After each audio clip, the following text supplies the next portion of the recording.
There is a country that stretches across the top of the world, from the cold Atlantic to the cold Pacific, and most of what happened there before European contact has been swallowed by ice and forest and time.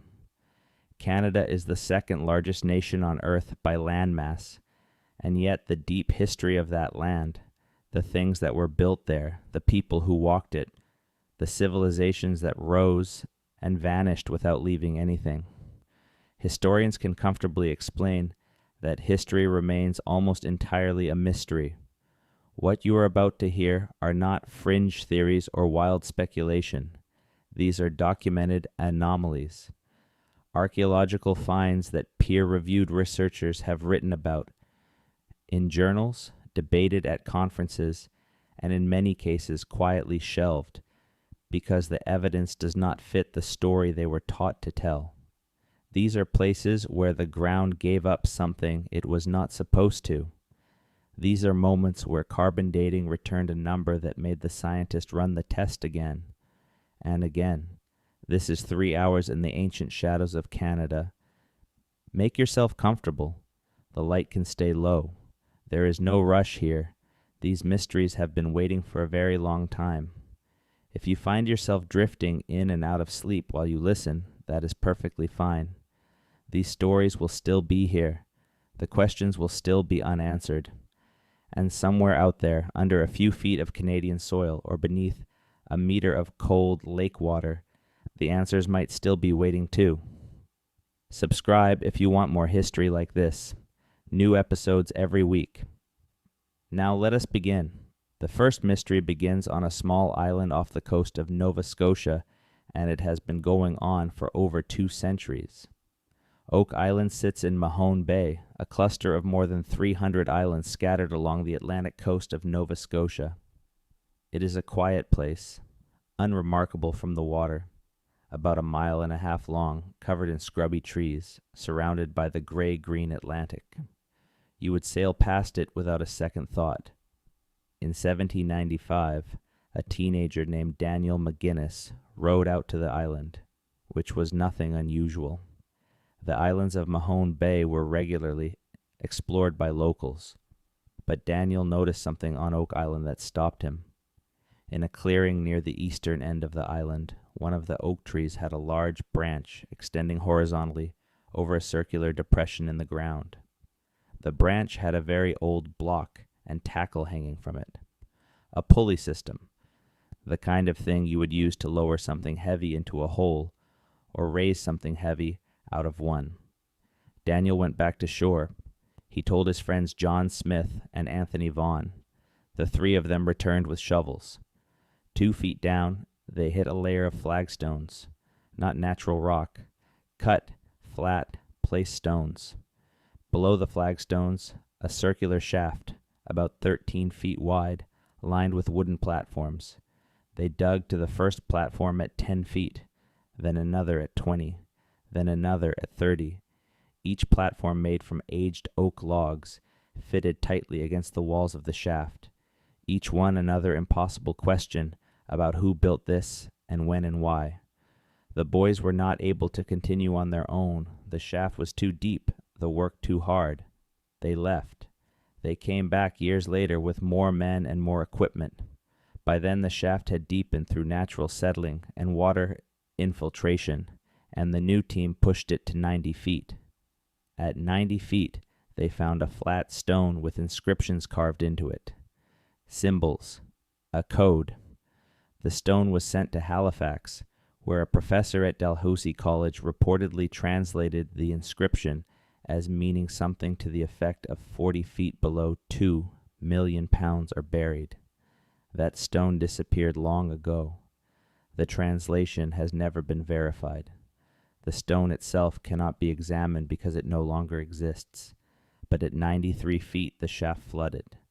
Overnight, the water rose to within 33 feet of the surface. Pumping failed. A second shaft was dug nearby to try to approach the original pit from the side. That shaft flooded too. The flood tunnels, as they came to be called, were not natural. When investigators probed the beaches at a place called Smith's Cove, They found what appeared to be an elaborate system of drains, channels built into the sand and covered with coconut fiber, which is not native to Nova Scotia, not even close to native, designed to funnel seawater down into the pit whenever the shaft reached a certain depth. This was a booby trap. Someone built a sophisticated hydraulic system to flood the shaft if anyone dug too deep. The engineering required to do this is considerable. The planning required to do this is extraordinary.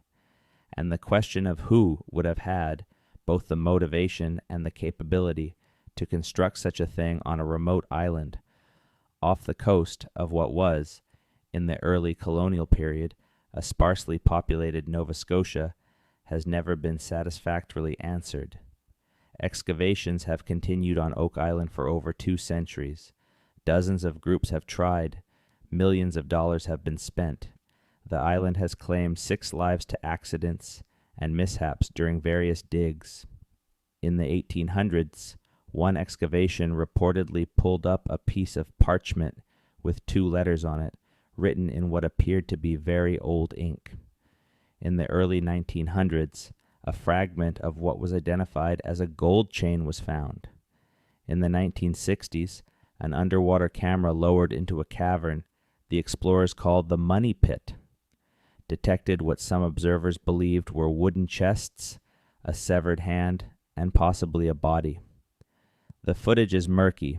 The claims are disputed. In recent years, ongoing excavation has turned up more coconut fiber, more evidence of the engineered flood system, pieces of old wood carbon dated to the 1600s, a lead cross that appears to be of Portuguese or Spanish origin, fragments of pottery, and traces of mercury, which in colonial times was often used to preserve gold. What is down there, nobody knows. Whether anything is down there anymore, after centuries of flooding and excavation and collapse, is itself an open question. But the engineering of the pit and its flood system is real. The coconut fiber is real. The flagstones and the oak platforms are real. Someone went to enormous trouble to do something on this island, and the identity and purpose of that someone remains one of the most persistent mysteries in North American history. The theories are many. Some researchers have pointed to the Knights Templar, suggesting that treasures removed from Jerusalem during the Crusades were eventually transported to the New World for safekeeping. Some have argued for Francis Bacon, the philosopher, who some believe encoded secrets in Shakespeare's works, and who some further believe masterminded a transatlantic voyage to deposit those secrets in an underground vault. Pirates are a perennial favorite, though the engineering complexity of the pit is difficult to attribute to pirates who were primarily in the business of spending treasure, not hiding it with hydraulic precision. Some researchers have pointed to Spanish galleons, noting that Spanish ships carrying silver from South America were known to operate in the Atlantic, and that a shipwreck near Nova Scotia could have prompted a salvage and concealment operation. The most grounded explanation, archaeologically speaking, is that the shaft was constructed by British military engineers during the late 1700s, possibly as a secure storage site for payroll or military assets during the American Revolutionary War, with the flood system designed to prevent theft. This explanation accounts for the engineering capability, the timeline suggested by the carbon dating, and the general context of the period, but it does not account for the Portuguese lead cross. It does not account for the coconut fiber, which would have had to travel thousands of miles from its origin, and it does not fully account for the sophistication of the concealment, which seems excessive for a temporary military deposit. The truth of Oak Island may be genuinely unknowable at this point. Too many people have dug. Too much has collapsed and flooded and been disturbed. Whatever was there, if anything was there, may be gone. But the original construction remains. The flood system remains. The questions remain, and they will remain long after the last shovel is put down. Move north. Move west. Leave the Atlantic coast and travel deep into the interior of the continent. across the Canadian Shield, that ancient expanse of exposed Precambrian rock that forms the geological core of Canada, and you will eventually reach the area around the Great Lakes, the largest system of freshwater lakes on the planet. The Great Lakes were not always as they appear today. During the last ice age, they were covered by the Laurentide ice sheet, a mass of ice that at its peak was several kilometers thick and covered virtually all of Canada and much of the northern United States. When that ice retreated, beginning around 20,000 years ago and completing its withdrawal around 10,000 years ago, it left behind the basins that became the lakes. It also left behind the land that surrounds them, scraped and shaped and marked by the glacier's passage. And in that land, under Lake Huron specifically, divers and researchers have found something that was not supposed to be there. In 2007, a team of researchers from the University of Michigan began a systematic sonar survey of the lake bottom in the Alpena-Amberley Ridge, a formation that runs between northern Michigan and southern Ontario. The ridge is a submerged landmass, once above water, that was flooded as the glaciers melted and water levels rose. It is essentially a drowned landscape, a piece of ancient land now sitting under 40 meters of water. What the sonar revealed stopped the researchers. On the lake bottom, along the ridge, there are structures, arrangements of stones that form what appear to be two parallel lines converging at a specific point, a V-shape or funnel configuration. At the narrow end of the funnel, there is a circular stone structure, about 9 meters across. The stones that form these shapes are not randomly distributed. The arrangement is too regular. The geometry is too deliberate. The lead researcher, John O'Shea, described the formation as consistent with a caribou hunting drive lane, a structure used by prehistoric hunters to funnel herds of caribou into a killing zone. Caribou hunting drive lanes are well documented in the archaeological record. They have been found across the Arctic and Subarctic, and they were used by indigenous peoples for thousands of years. The principle is simple. Build stone walls or fences that funnel the animals toward a narrow point where hunters wait. The Alpena-Amberley Ridge structure fits this model almost perfectly, with one significant complication. It is sitting under 40 meters of water in one of the largest lakes in North America.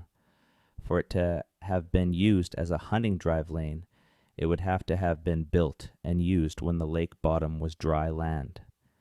That places its construction at approximately 9,000 years ago, possibly earlier. 9,000 years ago, at a time when the people using this structure were living in what we call the early Archaic period, at a technological level that conventional archaeology characterizes as relatively simple hunter-gatherer societies with basic tools. And yet the structure on the lake bottom of Lake Huron is not simple.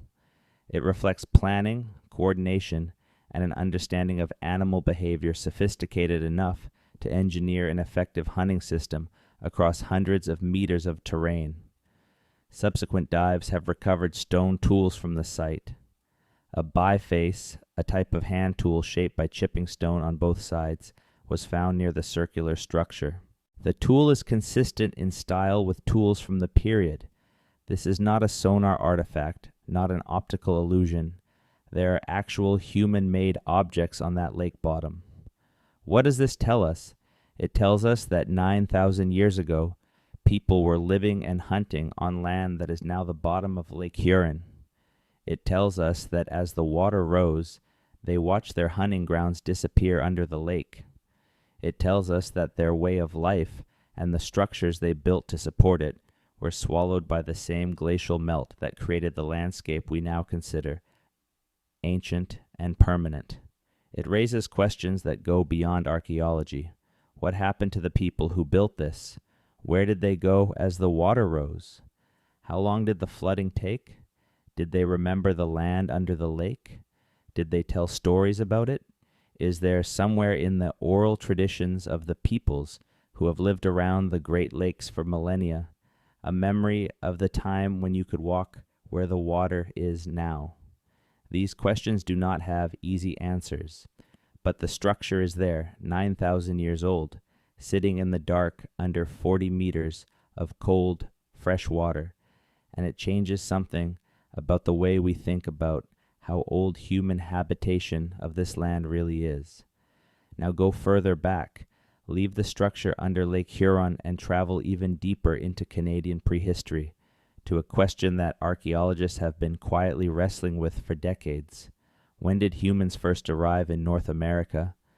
The textbook answer, the answer that was essentially unchallenged for most of the 20th century, is that humans crossed into North America from Asia via the Bering Land Bridge, a connection between Siberia and Alaska that was exposed during periods of low sea level caused by the Ice Age, approximately 15 to 13,000 years ago. These people, the theory holds, moved south through a corridor between the Cordilleran and Laurentide ice sheets, eventually spreading across the continent. Their presence is marked by a distinctive tool style called Clovis technology, and so they are called the Clovis people. The Clovis first model was elegant, well supported, and enormously influential. It was also, as the evidence has mounted over the past few decades, increasingly difficult to sustain. The cracks in the Clovis first model appeared at sites across the Americas. Monte Verde, in Chile, where evidence of human occupation dating to 14,500 years ago was found, before the ice-free corridor would have been passable. Meadowcroft Rock Shelter in Pennsylvania, where evidence suggests human presence going back 16,000 years or more. And in Canada, at a site in the Yukon called Bluefish Caves. Bluefish Caves is a set of 3 small limestone caves in the northern Yukon, near the Bluefish River, about 50 kilometers south of Old Crow. The site was excavated in the 1970s and 1980s by archaeologist Jacques Cinq-Mars. What he found in those caves was, depending on your perspective, either one of the most significant archaeological discoveries in Canadian history or one of the most controversial. Cinq-Mars recovered thousands of animal bones from the caves, the bones of horses, mammoths, bison, caribou, and other Pleistocene megafauna, animals from the Ice Age. Mixed in with these bones were stone tools, flakes of chert, and other knapped stone that bore the marks of human manufacture. The animal bones also bore cut marks, the kind of marks left when stone tools are used to remove meat and marrow from bone. When the bones were dated, the results were extraordinary. Some of the butchered bones returned dates of 24,000 years ago. A few came back even older, 24,000 years ago. At that time, the ice sheets over Canada were near their maximum extent. The Bering Land Bridge was exposed, and Siberia and Alaska were connected. But a human migration from Asia into the interior of North America 24,000 years ago would predate the Clovis people by 10,000 years and would require a route through or around ice sheets that were, by most reconstructions, effectively impassable. Cinq-Mars published his findings. They were not well received. The academic establishment at the time was deeply committed to the Clovis first model, and results that dramatically predated Clovis were treated with skepticism. Critics questioned whether the cut marks on the bones were truly from human tools or the result of natural processes. They questioned the stratigraphic context of the finds, arguing that bones and tools from different time periods might have become mixed together. Cinq-Mars spent years defending his work. He died in 2021, having never seen his findings fully accepted by mainstream archaeology. But in 2017, a team of researchers, led by Lauriane Bourgeon, reanalyzed the Bluefish Caves collection using modern techniques.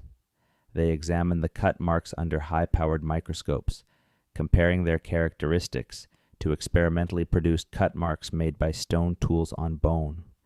Their conclusion: the marks on the Bluefish Caves bones are consistent with human butchery. The date of at least 24,000 years before present was confirmed. This reanalysis was published in the journal PLOS I. It received attention. It did not resolve the debate, but it moved the needle. Bluefish Caves is now generally cited as the oldest confirmed evidence of human presence in North America. What this means is that people were in the Yukon at the height of the last ice age, 24,000 years ago, living in or near small limestone caves in what is now a remote part of northern Canada, hunting the megafauna of the Pleistocene. How they got there, whether via the Bering Land Bridge, whether via a coastal route along the edge of the ice, whether by some other path, entirely is not known. Where their descendants went, whether they are the ancestors of indigenous peoples who live in the Americas today, or whether they represent a population that went extinct and was later replaced by a different migration, is not known. What is known is that the history of human presence in Canada is older than the textbooks said. The people were here earlier, in harsher conditions, surviving in a landscape that was, by any measure, profoundly hostile to human life, and they left their mark on the bones of Ice Age animals in 3 small caves in the Yukon, and then they vanished from the record, and where they went is one of the oldest mysteries on this side of the world. Stay in the Yukon for a moment, because the North has more to offer than bones in caves. The Old Crow Basin is a broad, flat wetland area in the northern Yukon, named for the community of Old Crow, the most northerly community in Yukon and the traditional home of the Vuntut Gwich'in people. The basin sits in the unglaciated zone of the Yukon, the part of the territory that was never covered by the Laurentide ice sheet, a refugium where life continued through the Ice Age, even as much of the rest of Canada was buried under kilometers of moving ice. Because this area was not glaciated, it has preserved an extraordinary record of Pleistocene life. The Old Crow Basin has produced tens of thousands of Ice Age animal bones over the decades, eroding out of river cut banks, washing out of peat deposits, being found by the Vuntut Gwich'in, who have lived here for generations, and who knew about these bones long before scientists arrived to study them. Among the bones recovered from Old Crow over the years is a single object that briefly became the most controversial artifact in North American archaeology. The Old Crow flesher is a tool made from the tibia, the shin bone, of a caribou. It has been shaped into a fleshers, the kind of tool used to scrape fat and tissue from animal hides, a fundamental tool in the processing of animal skins for clothing and shelter. It is clearly a human-made artifact. The shaping is deliberate, unmistakable. When the Old Crow flesher was first dated in the 1970s, using the radiocarbon dating technology available at the time, it returned an age of 27,000 years. 27,000 years old, an obviously human-made tool from 27,000 years ago, from the northern Yukon, predating Clovis by over 10,000 years. It caused an enormous stir. Then, in the 1980s, new dating techniques were applied directly to the bone collagen of the flesher itself. The revised date came back at approximately 1,300 years old, not 27,000 years, 1,300, a medieval tool, not a Pleistocene one. The scientific community largely breathed a sigh of relief. The Clovis first model was safe, but the story does not end there, because the Old Crow flesher's revised date raised its own set of questions. The bone from which it was made, the caribou tibia, had characteristics, including the presence of certain chemical markers and its physical condition, more consistent with a much older bone than a medieval one. The prevailing explanation became that the flesher was made from an ancient bone, a fossilized or semi-fossilized caribou tibia that was collected by a human craftsperson in relatively recent times and fashioned into a tool. People do use old bones. It happens. The flesher might simply be a person living 1,300 years ago who picked up an interesting old bone and made something out of it. But here is what does not go away. The old Crow Basin continues to produce bones that, when examined, bear cut marks and what appear to be percussion marks, the marks left when bones are struck with a stone tool to access the marrow inside. Some of these marked bones have been dated to 25,000 years and beyond. Not all of the marks on all of the bones have been convincingly attributed to human action. Natural processes, carnivore chewing, geological pressure, all of these can produce marks on bone that superficially resemble tool marks, but some of them are harder to explain away. The debate about Old Crow is essentially a miniature version of the larger debate about the peopling of the Americas. How old is human presence in the Yukon? How did people get there? What were their lives like in a landscape that was, by every reconstruction, extraordinarily harsh, a frozen and windswept plain populated by mammoths and giant ground sloths and short-faced bears the size of small cars? The Vuntut Gwitchin, the people who live at Old Crow today, and whose ancestors have lived in this region for more generations than anyone has counted, have their own answers. Their oral traditions speak of a time when the world was very different, when the animals were different, when the relationship between humans and the land was governed by different rules. These traditions are old. How old, precisely, is difficult to determine, because oral tradition does not come with dates attached, but they speak to a continuity of presence in this landscape that stretches back far beyond what archaeology has yet confirmed.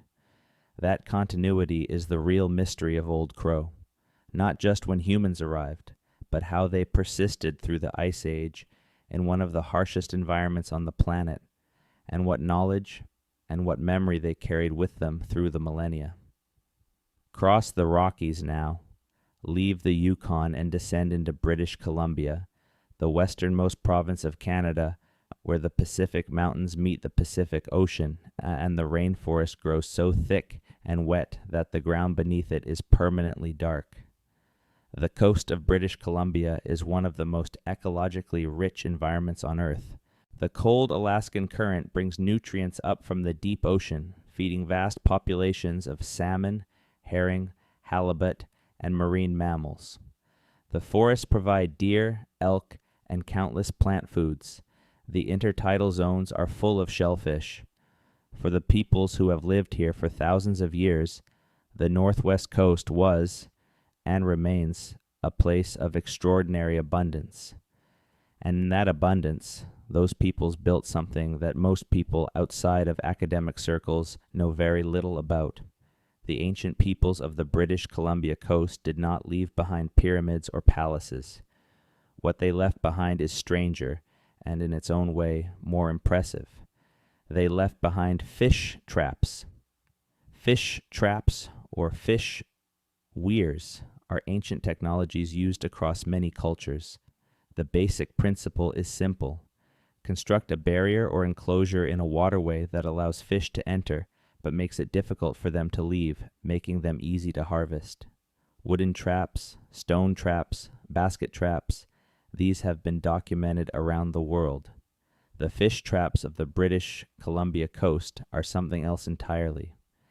Beginning in the 1990s and accelerating into the 2000s, researchers began systematically documenting stone fish traps along the coast of British Columbia. These are structures built from rocks, positioned in the intertidal zones of bays and estuaries, designed to catch fish at low tide. The fish swim in over the rocks at high tide. When the tide recedes, they are trapped in pools formed by the rock walls. What researchers found as they cataloged these structures was that they were not isolated or simple. They were vast. Some individual trap systems extend for hundreds of meters along the coastline. In some bays, multiple overlapping systems create a complex network of walls and channels that covers the entire intertidal zone. The construction required to build these systems involved moving and placing enormous quantities of rock, work that could only be accomplished by many people over many years. The Haudenosaunee Nation, one of the indigenous peoples whose territory includes significant portions of the BC coast, has worked with archaeologists to document fish trap systems in their territory. In Haida the archipelago off the northern BC coast, that is also known as the Queen Charlotte Islands, fish trap systems have been found that are extraordinarily complex. The Haida themselves refer to these constructions and have oral traditions relating to their use and maintenance. When researchers began dating the fish trap systems, the results pushed back the expected timelines considerably. Some systems appear to have been in continuous use for thousands of years, with evidence of construction and modification dating back 5,000 to 6,000 years. A few sites appear to be older still, 5,000 to 6,000 years of continuous management of coastal fisheries. That is what these structures represent, not a temporary camp, not a seasonal visit, but a permanent, intensive, managed relationship with the marine environment extending back to the time of the early Egyptian dynasties. And then it gets stranger. In 2020, research published in the journal PLOS One documented a fish weir system on the central BC coast that was not just old, but architecturally sophisticated in ways that exceeded what the researchers had expected. The system incorporated features that suggested not only an understanding of fish behavior, but an engineering approach to maximizing harvest efficiency that reflected accumulated knowledge across many generations. The paper's authors estimated that the system could have produced enough fish to feed a substantial population. They noted that this kind of intensive food production, sustained over millennia, would have supported population sizes and social complexity far beyond what was previously assumed for the pre-contact Northwest coast. This changes something. The standard narrative about pre-contact indigenous peoples in North America often, explicitly or implicitly, frames their economies as subsistence level, hand to mouth, with limited population density and simple social organization. The fish trap systems of the BC coast tell a different story. They tell a story of managed abundance, of engineering sophistication, of a relationship with the landscape that was fundamentally different from hunting and gathering in the way most people understand those terms. These were people who built infrastructure, who invested labor over generations to increase the productivity of the environment, who, in a very real sense, farmed the sea. And the scale of those farms and the antiquity of the engineering that supported them has barely begun to be understood. Inland from the coast, the Fraser River cuts through the mountains of British Columbia, one of the most important salmon rivers in the world. The Fraser River drainage system is enormous, covering about a quarter of British Columbia, and it has supported human populations along its length for as long as there have been humans in the region.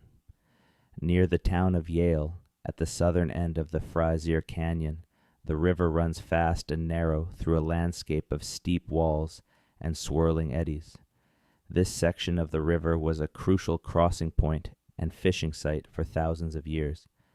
And in the rock of the canyon walls and in the sites along the river, archaeologists have found evidence of a prehistory that is older and more complex than the region's popular history acknowledges.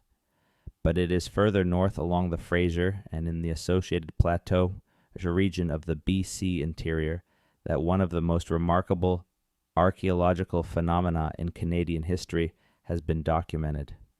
The Plateau peoples, the ancestors of the interior Salish and related groups, built their winter villages in a distinctive and highly effective way. They dug partially subterranean pit houses, structures excavated several feet into the earth, with a roof supported by a framework of logs and covered with earth and bark for insulation. Entry was through the roof, via a ladder through a central opening that also served as a smoke hole. These structures were warm in winter, requiring far less fuel than above-ground construction, and they created a stable thermal environment that could be maintained through the brutally cold interior winters. Pit houses are found across the Plateau region in enormous numbers, thousands of them. At some sites, the depressions left by ancient pit houses cover an entire hillside, row upon row, a ghost neighborhood pressed into the earth. At the site called Keatley Creek, near Lillooet, in the interior of British Columbia, archaeologist Brian Hayden spent years excavating what turned out to be one of the largest and most complex prehistoric villages ever found in Canada. The site contained the remnants of more than 100 pit house depressions, ranging in size from small family dwellings to enormous structures 15 to 20 meters across that could have housed dozens of people. The dating of the Keatley Creek site placed its peak occupation at approximately 1,200 to 1,500 years ago, though occupation of the area extends much further back. The large pit houses at the site were not just bigger versions of the small ones. They showed evidence of internal divisions, specialized areas, storage facilities, and in the debris fill, differential distributions of prestige goods, copper ornaments, elaborate stone tools, decorated objects. This is the archaeological signature of social stratification. The large pit houses were not just large. They were the houses of people of higher status, people who had access to more resources, more goods, more social power. What Hayden found at Keatley Creek was evidence for a form of complex social organization, a society with distinct social classes and leadership structures, supported by the intensive management of salmon fisheries on the Fraser. The salmon runs of the Fraser are extraordinary. At certain times of year, the river is so full of salmon that the water appears to move. The peoples of the Plateau process salmon in enormous quantities, drying and storing it in underground caches to last through the winter. The storage of large food surpluses, combined with the social mechanisms for controlling access to that surplus, appears to have generated the social complexity Hayden found at Keatley Creek. This challenges a very deep assumption in the archaeology of hunter-gatherer societies. The standard model holds that complex social organization, including social hierarchy, specialized labor, and hereditary leadership, requires agriculture. The argument is that only the reliable and storable surplus produced by farming can support the population and density and the freed-up labor time that complex society requires. Hunter-gatherers, in this model, are egalitarian and mobile because their subsistence strategy does not allow for anything else. Keatley Creek and the broader evidence from the BC Plateau says this is wrong. Complex social organization, including social hierarchy, can develop from intensive management of wild resources, specifically salmon. Agriculture is not the only path to social complexity, and the peoples of the BC Plateau built something that looks, in its essential social structure, not so different from early agricultural societies elsewhere in the world without ever planting a seed. How old is this pattern? How far back does the social complexity of the Plateau peoples extend? Those questions remain open. The Keatley Creek site represents a peak, a moment of maximum development that then declined. What came before that peak and what trajectories of development led to it are still being worked out. But the pit house villages of the BC interior, those thousands of depressions pressed into the hillsides of the plateau, are a record of something genuinely remarkable. A civilization, and that word is used deliberately, that flourished for centuries in the mountain interior of what is now British Columbia, organized not around agriculture, but around the extraordinary abundance of the Salmon River, a civilization that has largely vanished from the popular understanding of pre-contact Canada. That invisibility is its own kind of mystery. Go east now, cross the Rockies back, move through Alberta, through Saskatchewan, into the great open spaces of the Canadian prairies, where the land is flat and the sky is enormous, and the grass runs to every horizon.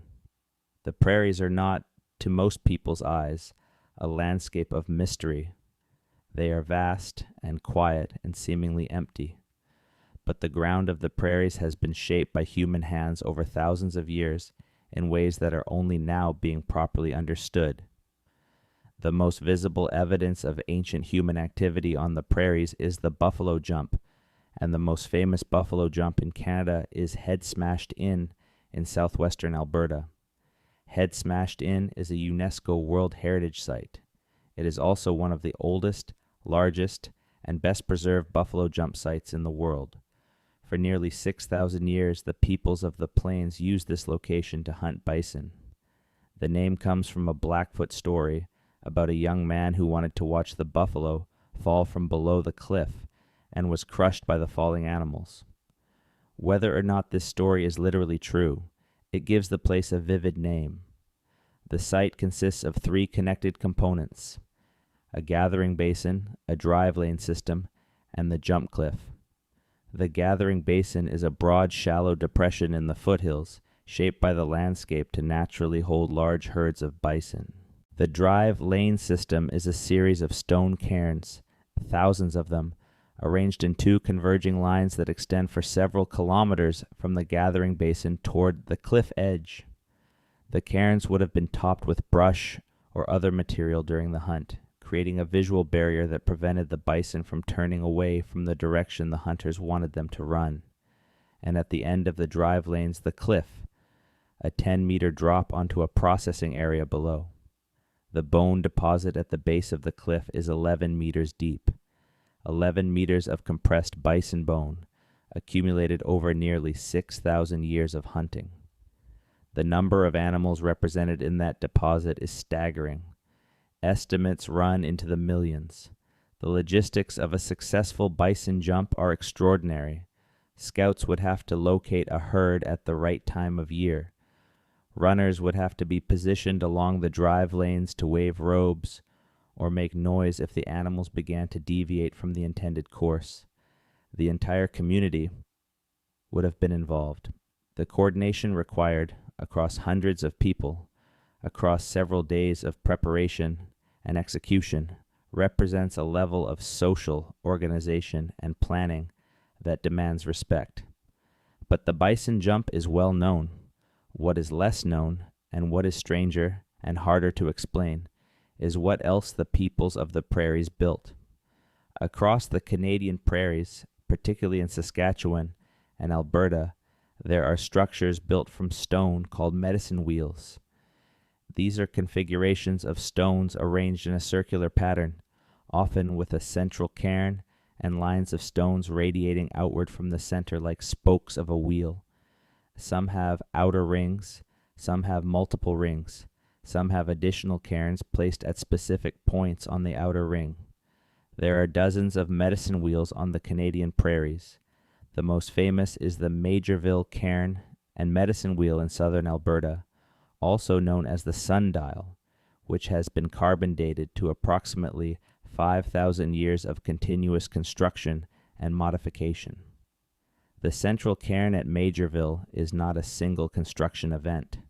It has been built up over millennia, layer by layer, as people came to this place repeatedly and added stones to the central pile. 5,000 years. The Majorville cairn was already old when the Egyptian pyramids were being planned. The purpose of medicine wheels is not fully understood. Many of them appear to have astronomical alignments. Some wheels have spokes that align with the rising or setting points of significant stars on significant dates: midsummer, the solstices, the rising of particular stars that mark the beginning of hunting seasons. The Bighorn Medicine Wheel in Wyoming, just south of the Canadian border, has alignments that accurately mark the summer solstice sunrise and the rising of Aldebaran, Rigel, and Fomalhaut. Whether the Canadian medicine wheels share similar alignments is less systematically studied, though researchers have found suggestive alignments at several sites. Were medicine wheels observatories, ceremonial sites, markers of territory, memorials to the dead? The honest answer is that researchers do not know, and it is possible that different wheels serve different purposes. What is clear is that they represent intentional, planned construction, sustained in some cases over thousands of years, and that they were important enough to the people who built and used them that they kept coming back to add to them generation after generation. There is something almost incomprehensible about that. Imagine a place that was sacred to your great-grandmother and to her great-grandmother and back for 150 generations. A place where each generation came and left their mark, a stone, a cairn, and found the marks of everyone who came before. That is what the Majorville Cairn represents. A monument built by the accumulated small acts of reverence of hundreds of generations of people across 5 millennia. And we do not know their names. We do not know their language. We do not know what they called the sky or the bison or the land or themselves. We know only that they came, and they built, and they left their stones, and eventually they stopped coming, and the stones remained. There is another kind of mystery on the prairies, one that is stranger than medicine wheels and harder to categorize. In 1930, a farmer near the town of Rainy River in northwestern Ontario, near the Manitoba border, was draining a swampy area of his land when he began turning up human bones. He was not the first person to find bones in this area. The local Indigenous community, the Ojibwe, had long known that this was an ancient place, a burial place, and they treated it with appropriate respect. But the farmer's drainage project disturbed a significant portion of the site, and eventually archaeologists from what was then the University of Toronto came to investigate. What they found at the Rainy River burial mounds is one of the most unexpected discoveries in Canadian archaeology. The burial mounds are not unique in the Great Lakes region. Mound-building cultures existed across a broad swath of eastern North America, associated primarily with what archaeologists call the Hopewell tradition, centered in Ohio, but with influences radiating outward for thousands of kilometers. The Hopewell people, who flourished roughly from around 100 BC to 500 AD, are famous for their elaborate burial practices, their extensive trade networks, and the massive earthworks they constructed. What the archaeologists found at Rainy River was a series of burial mounds containing the kinds of grave goods associated with the Hopewell tradition. Copper ornaments, some of them produced from native copper that could only have come from the shores of Lake Superior. Shell beads from the Gulf of Mexico, thousands of kilometers to the south. Mica, sheets from the Appalachian Mountains, obsidian from the Rocky Mountains. The Hopewell trade network was one of the most extensive in pre-contact North America. Objects moved across the continent through chains of exchange, passed from community to community over hundreds or thousands of kilometers, eventually ending up in burial mounds far from their points of origin. The presence of Hopewell-associated burial goods at Rainy River places this site within that network, extends its northern reach further than previously documented, and raises questions about what the peoples of the northern Ontario and Manitoba region were trading and what they were receiving in return. But the site at Rainy River is not simply a remote outpost of the Hopewell network.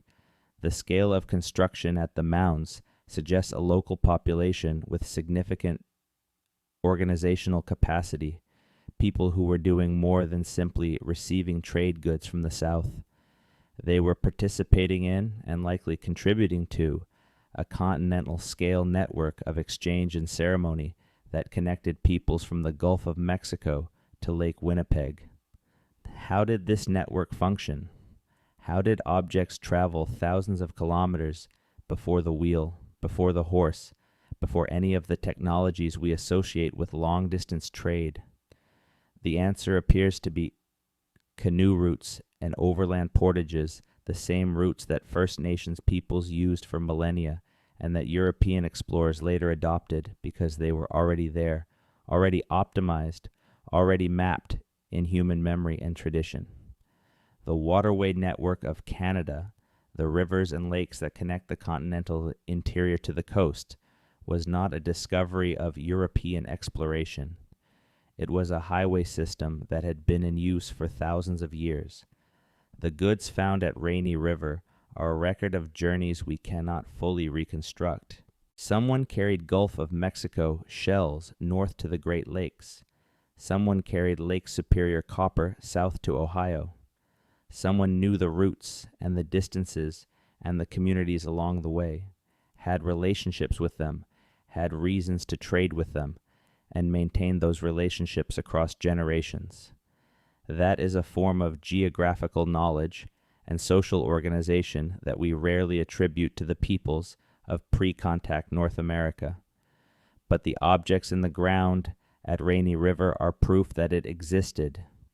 Move now to the eastern woodlands, to the forests and lakes of Ontario and Quebec, where the oldest and most complex Indigenous political institution in Canada had its origins.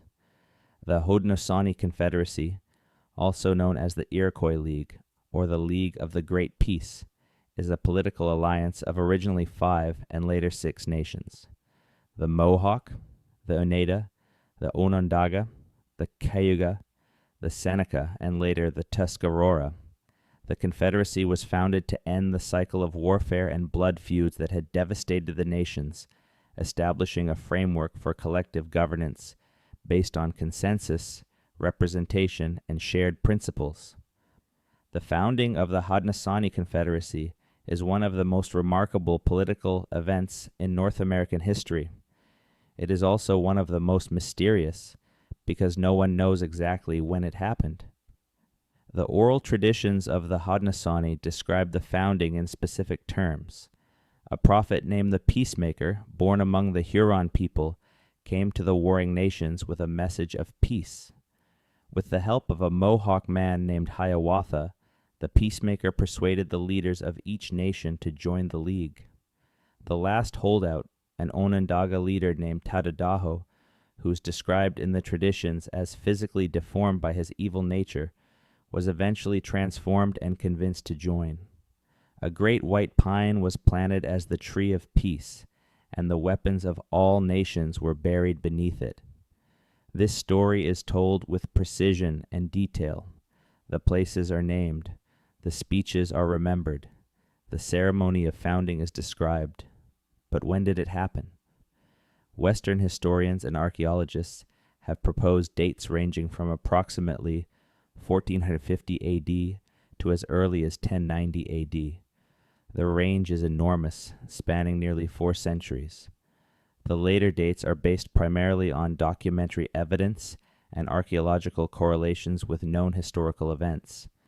The earlier dates are based on eclipse records, specifically on a tradition that describes a solar eclipse occurring during or near the founding of the Confederacy, which some researchers have used to calculate a specific date. Indigenous scholars and knowledge keepers often assert that the Confederacy is older than any of these estimates, sometimes by many centuries. The oral traditions contain genealogical depth, suggesting many generations of Confederacy leadership before European contact. Whether this genealogical depth translates to additional centuries of history or whether it reflects a different way of reckoning. Time and lineage is itself a contested question. What is not contested is the sophistication of the Confederacy's governing structure.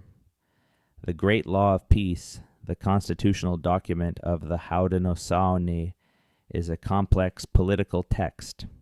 It establishes procedures for decision-making by consensus, mechanisms for removing leaders who abuse their authority, principles of collective responsibility, and a framework for extending membership to new nations.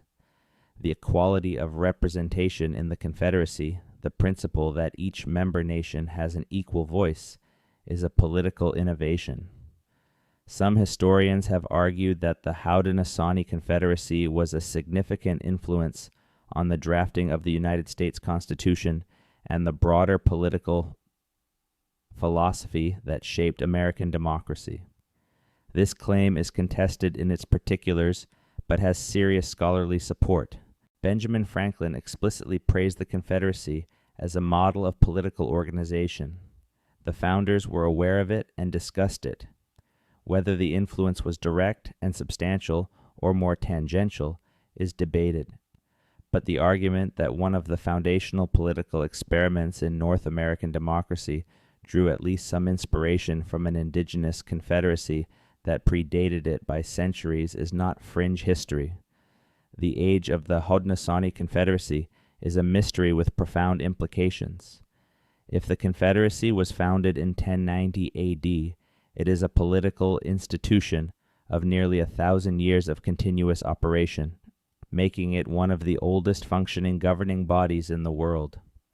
If it is older than that, as indigenous knowledge keepers often assert, the implications are even more significant.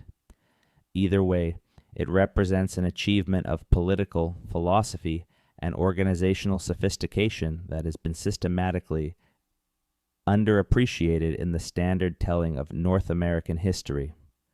The great law of peace was transmitted orally for centuries, encoded in the patterns of wampum belts, the shell bead records that served as mnemonic devices and diplomatic documents for the Haudenosaunee.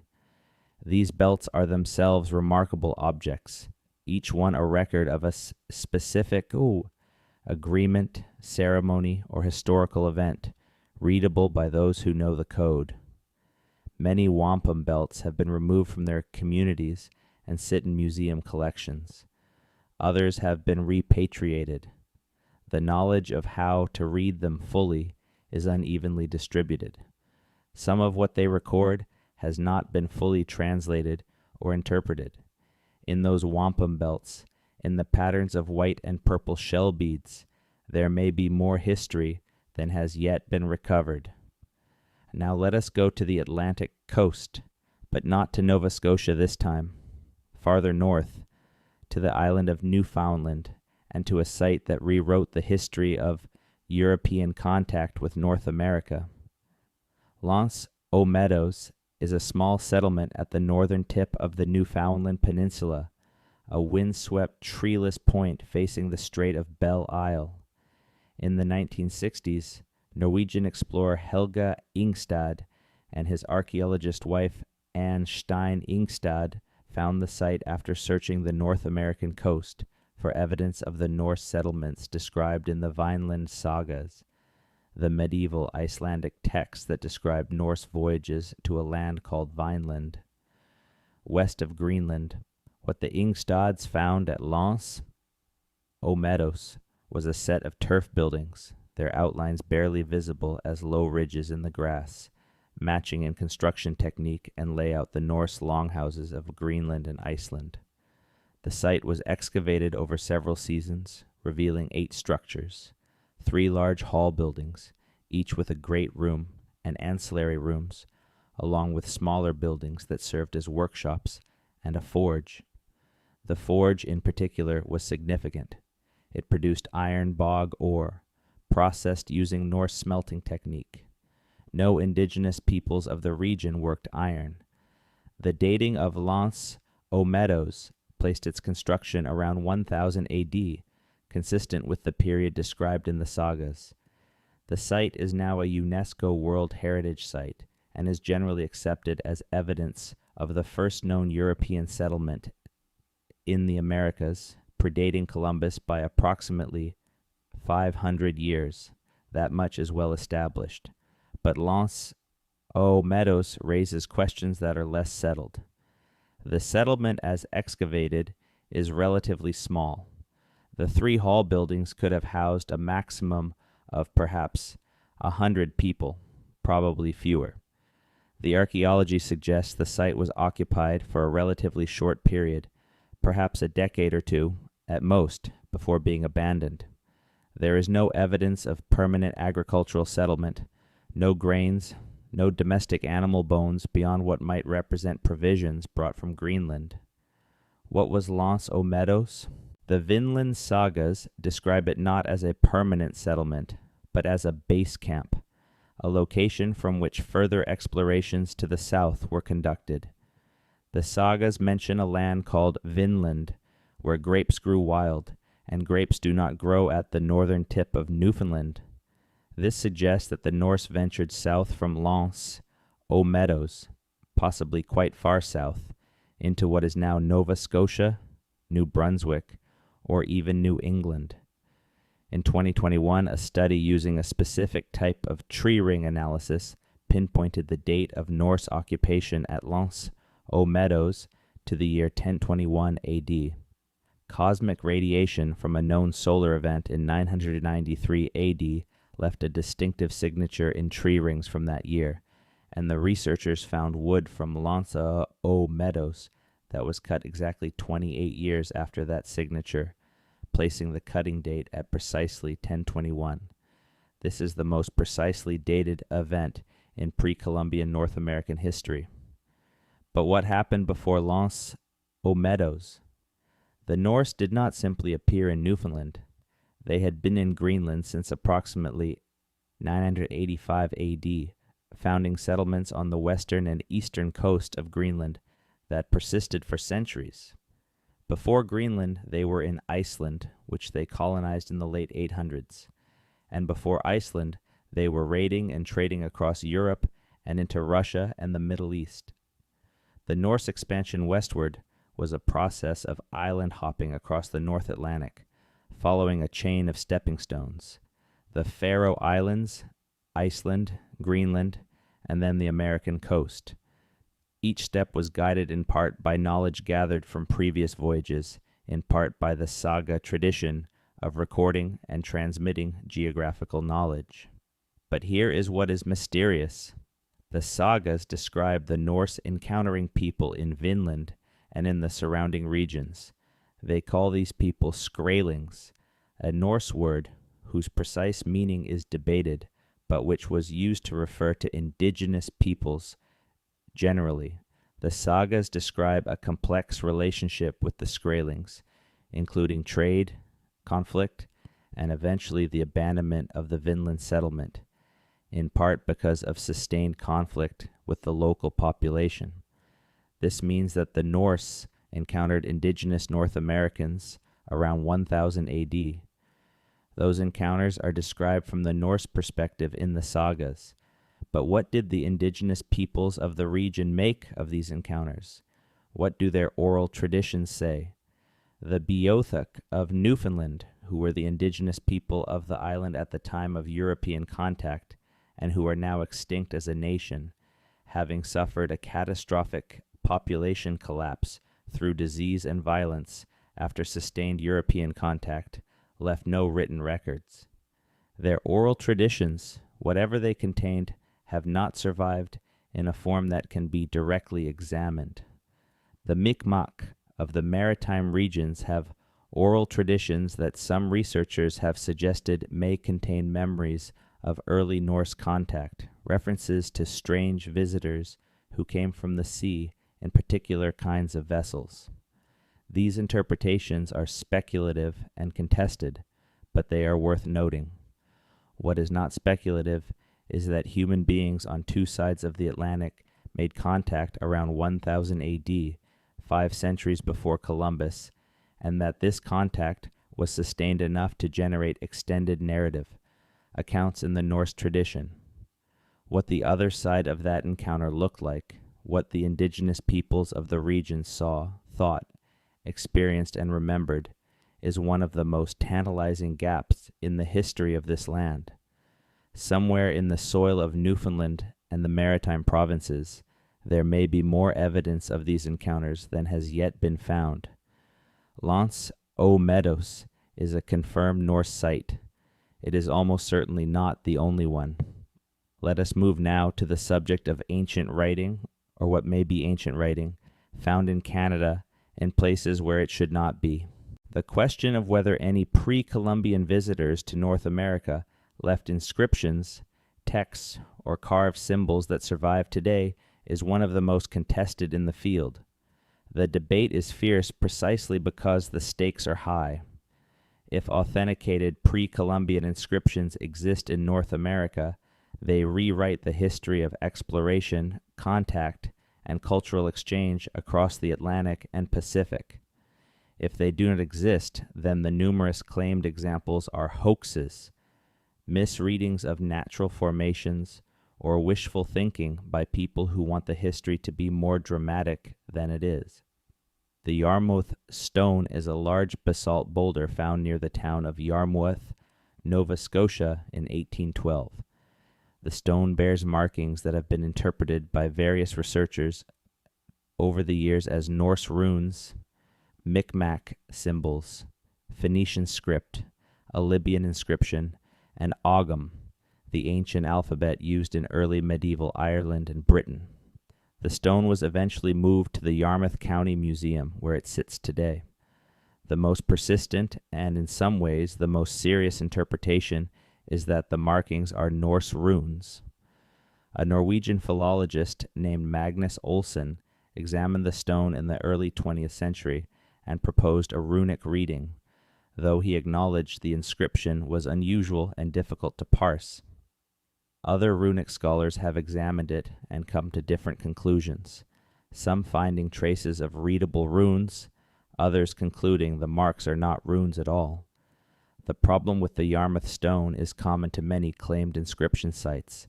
The marks are ambiguous. They do not read clearly as any known script. They could be natural fractures enhanced by weathering.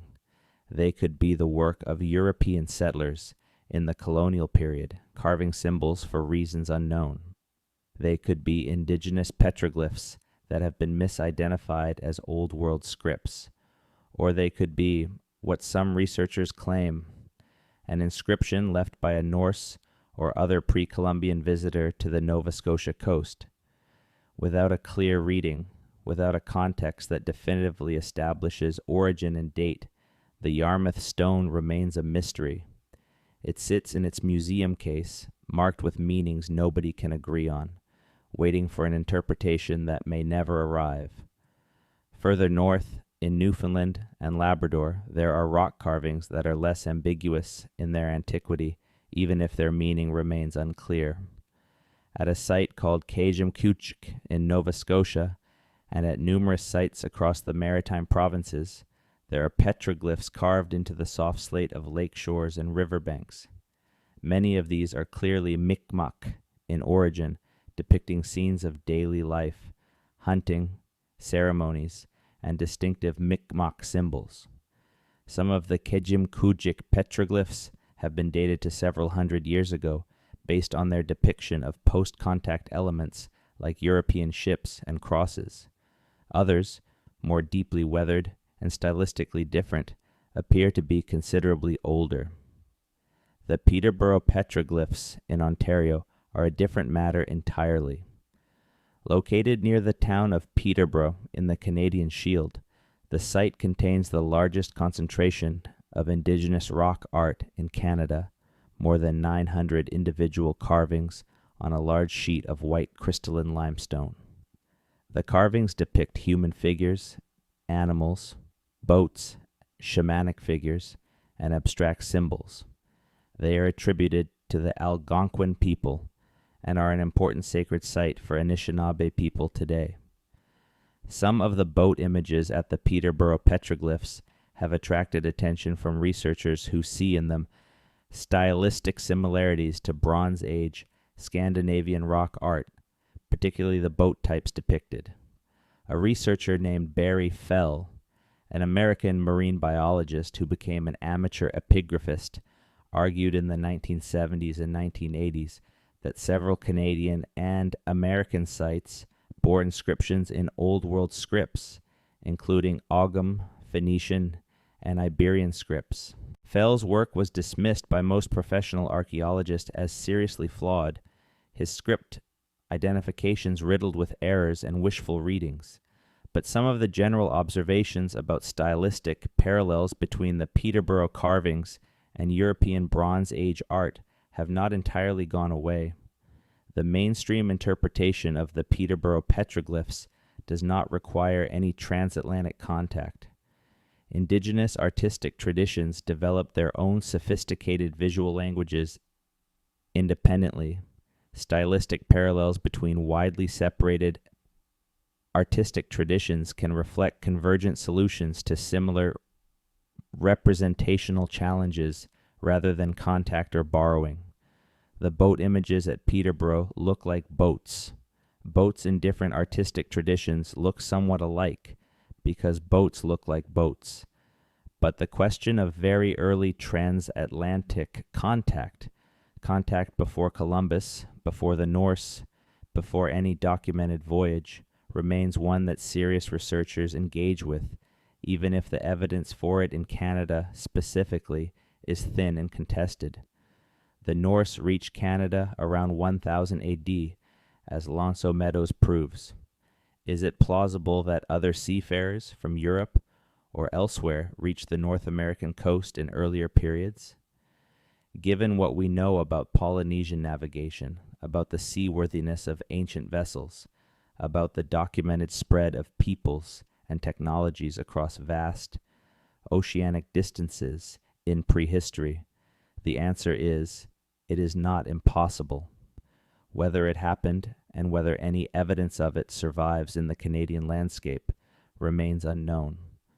Let us turn now to a mystery of a different kind, one that is not about who came to Canada from outside, but about what happened to people who were already here.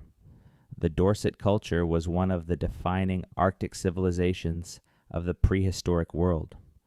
The Dorset people, also called the Tunit in Inuit tradition, lived across the eastern Arctic of Canada and into Greenland for approximately 4,000 years, from roughly 2,500 BC to about 1000 AD.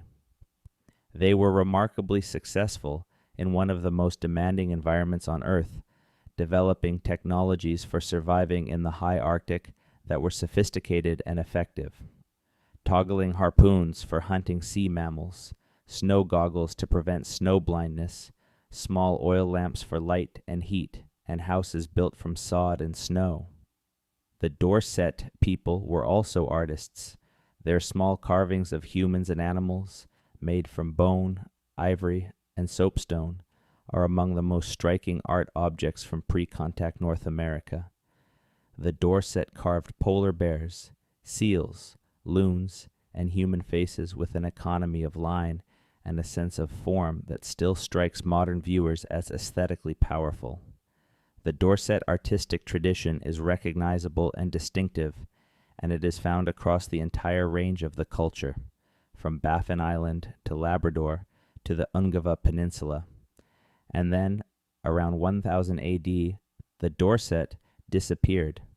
The disappearance of the Dorset culture is one of the most puzzling events in Canadian prehistory. It was not a slow fade.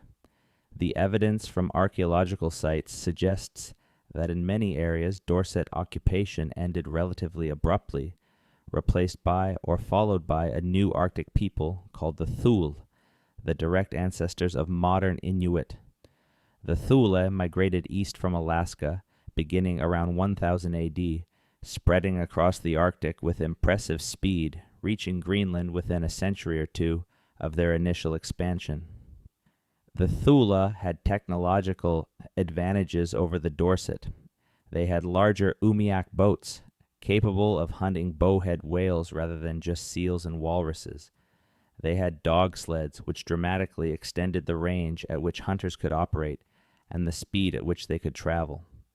They were, in short, equipped with a more effective set of tools for Arctic survival. The Inuit oral tradition has something to say about the Tunit, the Dorset. The traditions describe the Tunit as a people who were larger and stronger than the Inuit, who could pull heavy loads that the Inuit could not move, who were shy and peaceful, and lived in ways that differed from Inuit practice. The traditions describe the Chunit as eventually driven away or displaced by the ancestors of the Inuit, sometimes amicably, sometimes not. In some traditions, the Chunit are associated with specific places and specific feats of strength, like individual heroes whose memory has been preserved even as their people vanished. These oral traditions are remarkable because they appear to encode a real historical event, the encounter between the Thule, ancestors of modern Inuit, and the Dorset people they were displacing. The scale and character of the encounter, whether it involved violent conflict, peaceful coexistence, mutual exchange, or simple abandonment of territory by the Dorset as the Thule moved in, is not clear from either the oral traditions or the archaeological record. What is clear is that the Dorset did not simply dissolve into the Thule.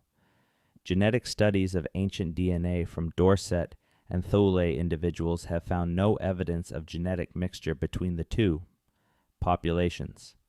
The Dorset were not absorbed into the Thule. They disappear from the genetic record without apparent admixture, which means one of two things. Either the two populations did not interbreed, possibly due to cultural barriers, disease, or geographic separation during the transition, or the Dorset simply went extinct, outcompeted by the Thule in a landscape that could not support both. The question of what happened to the Dorset people is a genuine mystery. 4,000 years of successful Arctic adaptation, then nothing. A sophisticated culture, an artistic tradition, a people who had survived Ice Age conditions in the high Arctic, gone within a few generations of the Thule expansion. The Inuit today carry no Dorset genetic material. The Dorset art objects survive in museum collections. The stone and bone structures of Dorset sites survive in the permafrost, but the people themselves are gone, absorbed into the silence of the Arctic without explanation. There is one more layer to the Dorset mystery, and it has only recently been revealed. In 2015, a major genetic study of ancient Arctic populations, published in the journal Science, included samples from Dorset individuals. The results confirmed what had been suspected. The Dorset are genetically distinct from both the Thule and from other indigenous North American populations. They appear to descend from an early migration into the Arctic that was separate from the migrations that populated the rest of North America. But the study also found something unexpected.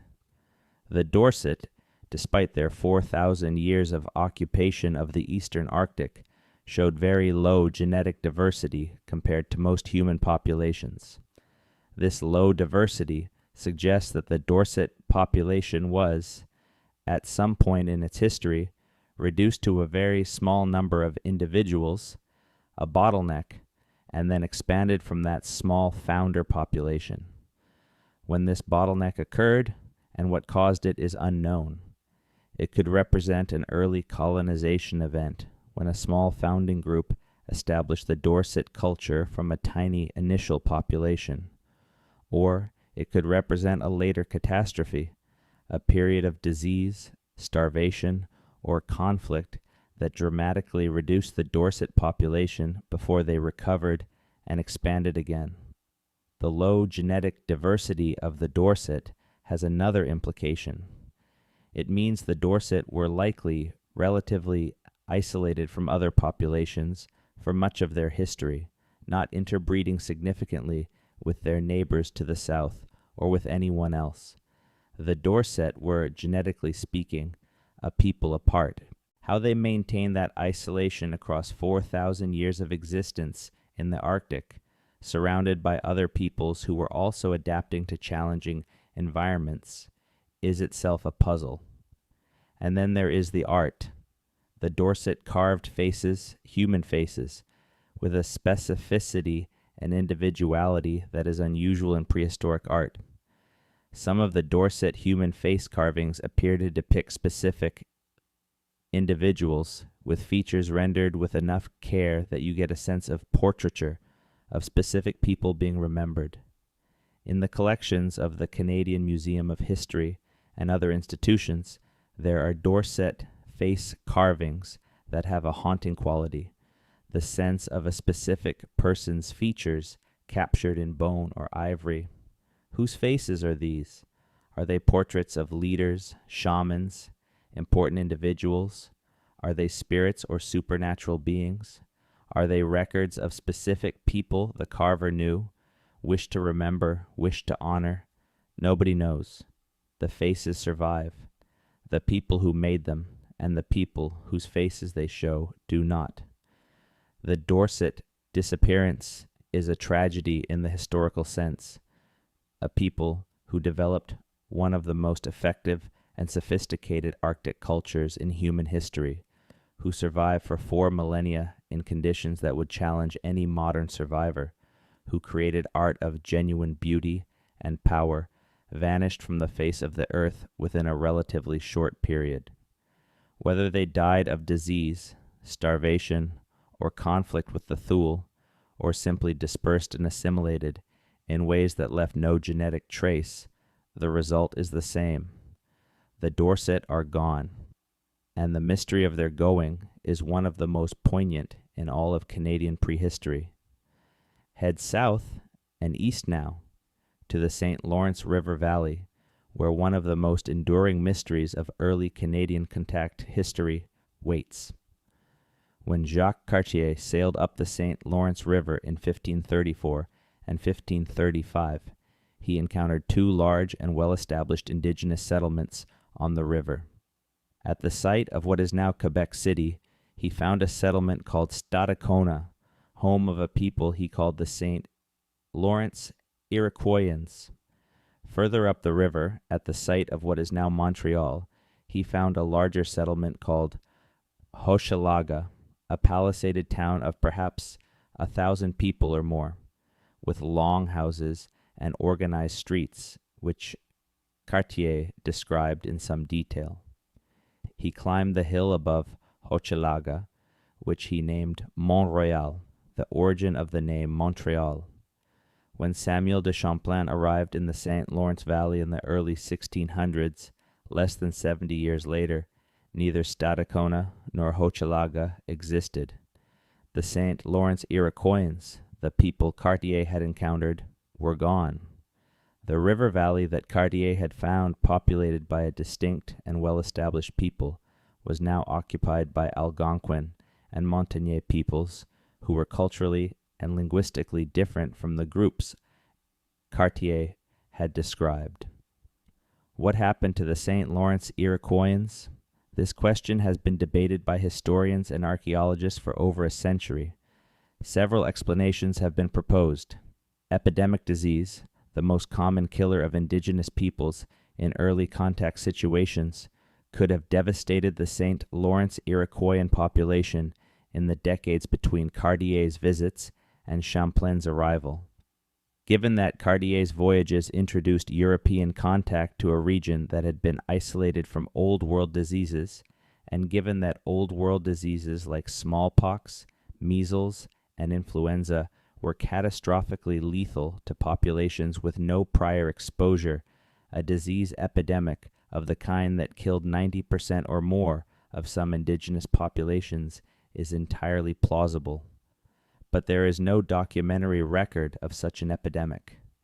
The historical sources from the period are sparse, and the internal record of what happened to the St. Lawrence Iroquoians, any written or oral account from their own perspective, does not survive in an accessible form. A second explanation is warfare.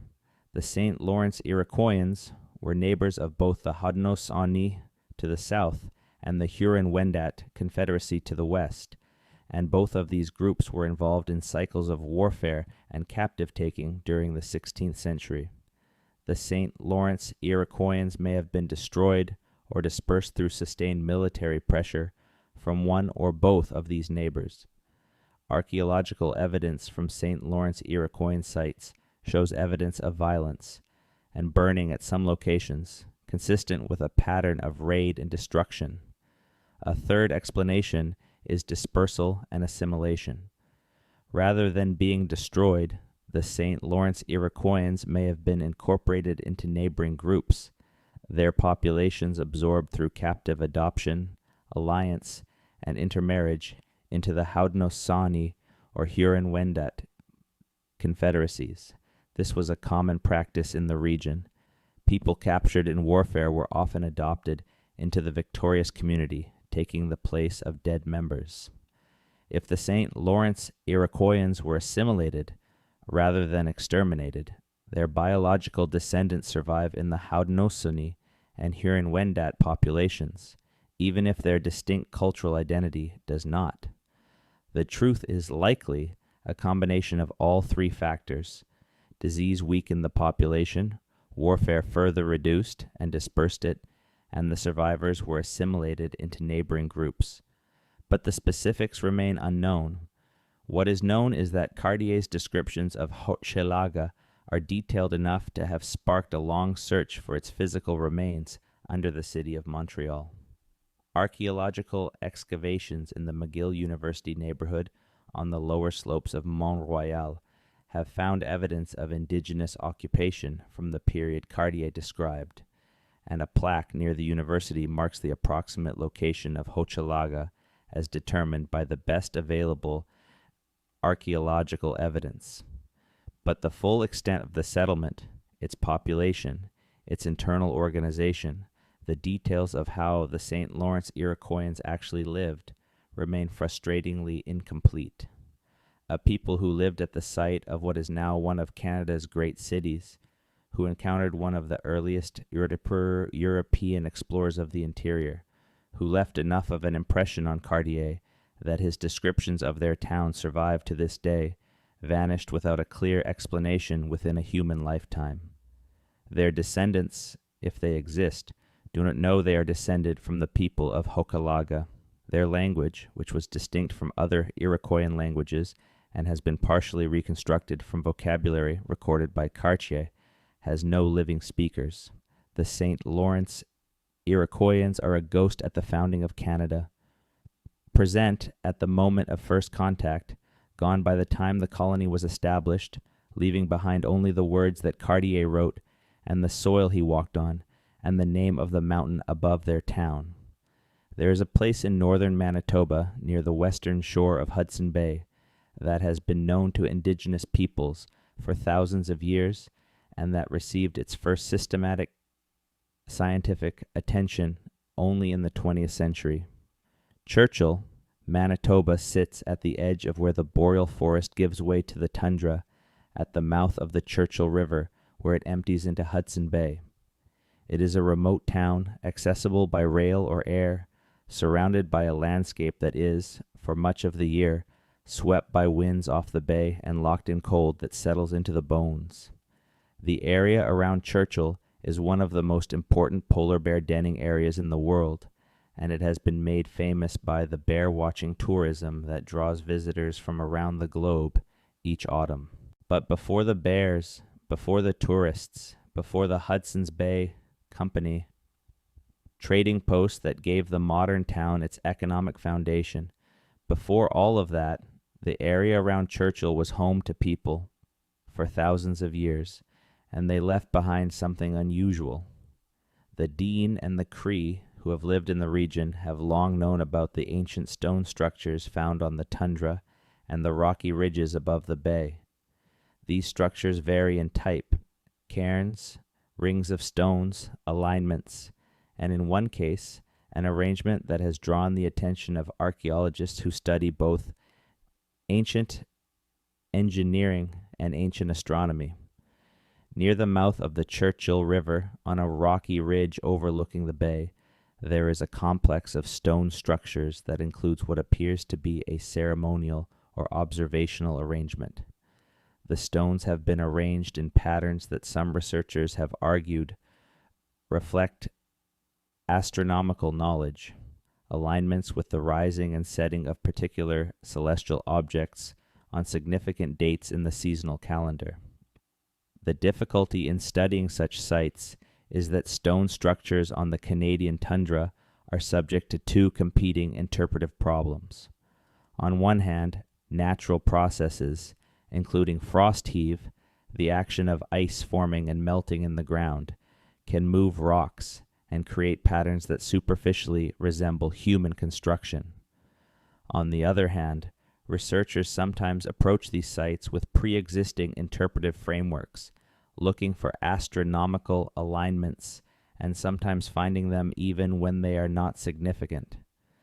The challenge is to distinguish genuine human construction with intentional design from natural rock formations that have been misread. At Churchill, the debate has not been definitively settled, but the structures are real. The evidence of repeated human presence in the area extends back thousands of years, and the location, overlooking the bay at a point where the tides and ice conditions of Hudson Bay would have been directly observable, is consistent with a site used for navigation and seasonal observation by the people who live there. Hudson Bay itself is a mystery of a different kind. It is the world's largest inland sea, a vast body of water that covers an area larger than many countries, entirely surrounded by Canadian territory. In geological terms, it is a relatively recent feature created by the melting of the Laurentide ice sheet.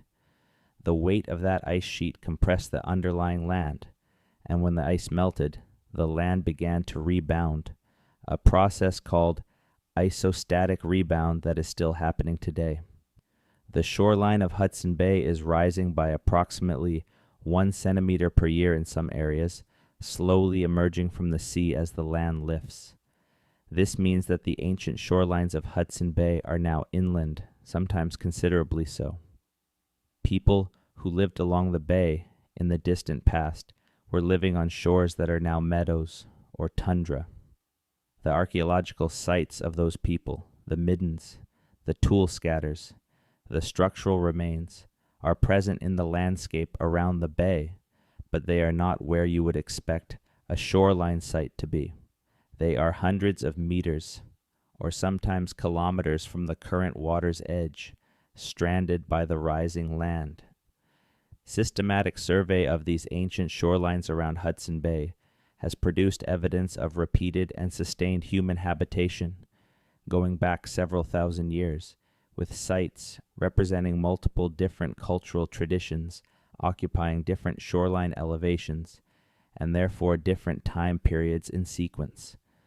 This is one of the most elegant dating tools in Arctic and subarctic archaeology. Because the land is still rising, and because geologists can reconstruct how fast it has risen over time, an archaeological site at a given elevation above sea level can be assigned an approximate age based on when that elevation was at sea level. It is a kind of clock written into the landscape. What this tells us about the human history of the Hudson Bay region is that it has been continuously inhabited since not long after the land became habitable, following the retreat of the ice. People moved in as soon as the environment allowed. They have been there ever since. The specific cultures and traditions changed over time, but the continuous thread of human presence in one of the most challenging environments in Canada stretches back to the very beginning of the post-glacial period. That is a kind of antiquity that deserves acknowledgement. The ancestors of the people who live around Hudson Bay today have been in that landscape longer than writing has existed in Europe, longer than the Egyptian dynasties, longer than the Bronze Age, the Iron Age, the Classical period, the medieval period, and all of European recorded history combined. They were there, living on the shores of an inland sea that was slowly rising out of the retreating ocean of glacial melt, while everything we call civilization was still in its infancy on the other side of the world. Now we travel to one of the most remote and least studied regions of Canada for a mystery that sits at the intersection of geology, archaeology, and the very limits of what we know about pre-contact North American history. The Ungava Peninsula is a vast territory in the northern part of Quebec, north of the tree line, a landscape of tundra and rock and lakes extending to the shores of Hudson Strait and Ungava Bay. It is remote in a way that very few places in Canada still are. No roads connect it to the southern part of the province. Access is by small aircraft or boat, and the population is sparse, clustered in small Inuit communities along the coast. It is also home to one of the most extraordinary and least explained archaeological sites in Canada.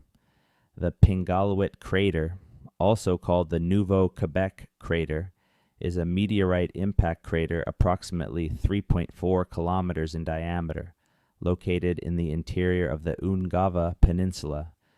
The crater is roughly 1.4 million years old and is one of the best preserved meteorite impact craters in the world. The lake that fills it is almost perfectly circular, with water so clear and pure that the bottom is visible at depths of up to 40 meters.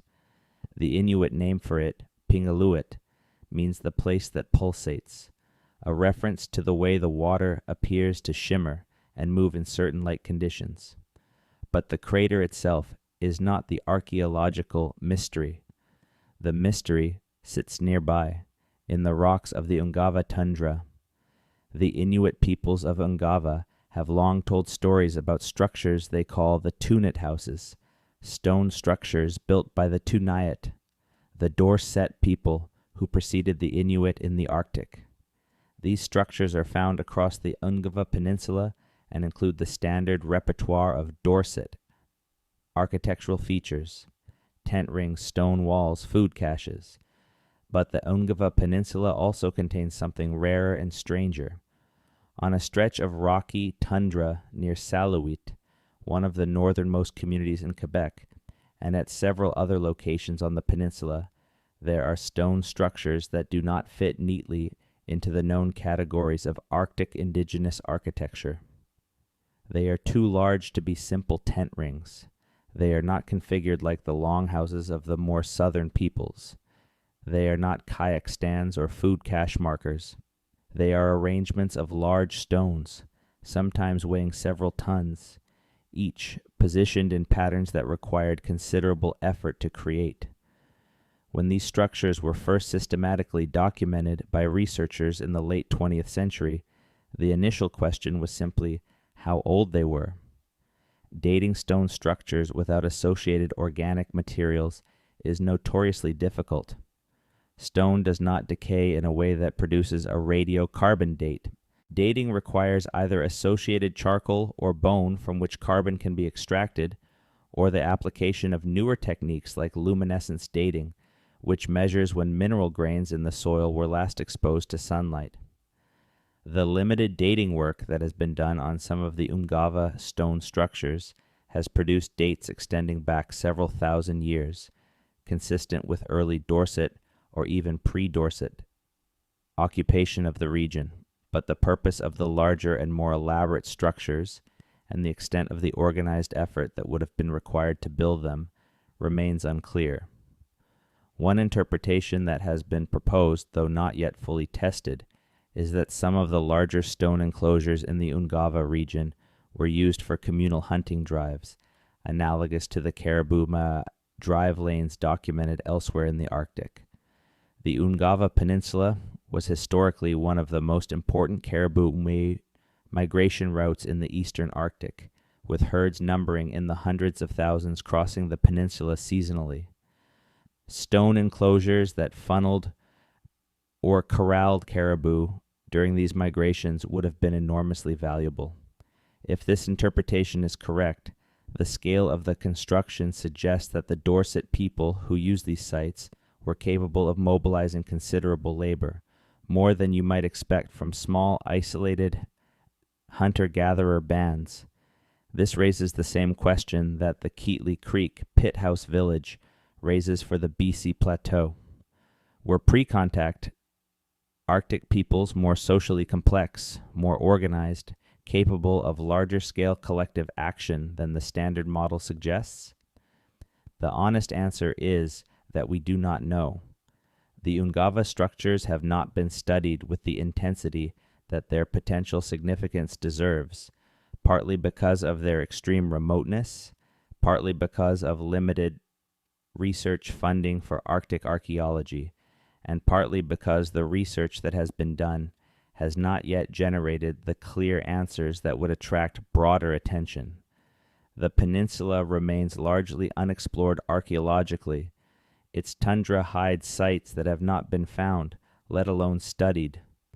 In a landscape where the permafrost preserves organic materials extraordinarily well, there may be caches of bone and wood and fiber that could transform our understanding of Dorset and pre-Dorset life in the eastern Arctic. But getting to Ungava, working in its brutal summer conditions, and then doing the painstaking work of archaeological excavation requires resources and logistics that have not been consistently applied to the region. So the structures sit on the tundra, the wind moves over them. The caribou still migrate past them in autumn, as they have for thousands of years. And the questions they raise about who built them and why and how remain unanswered.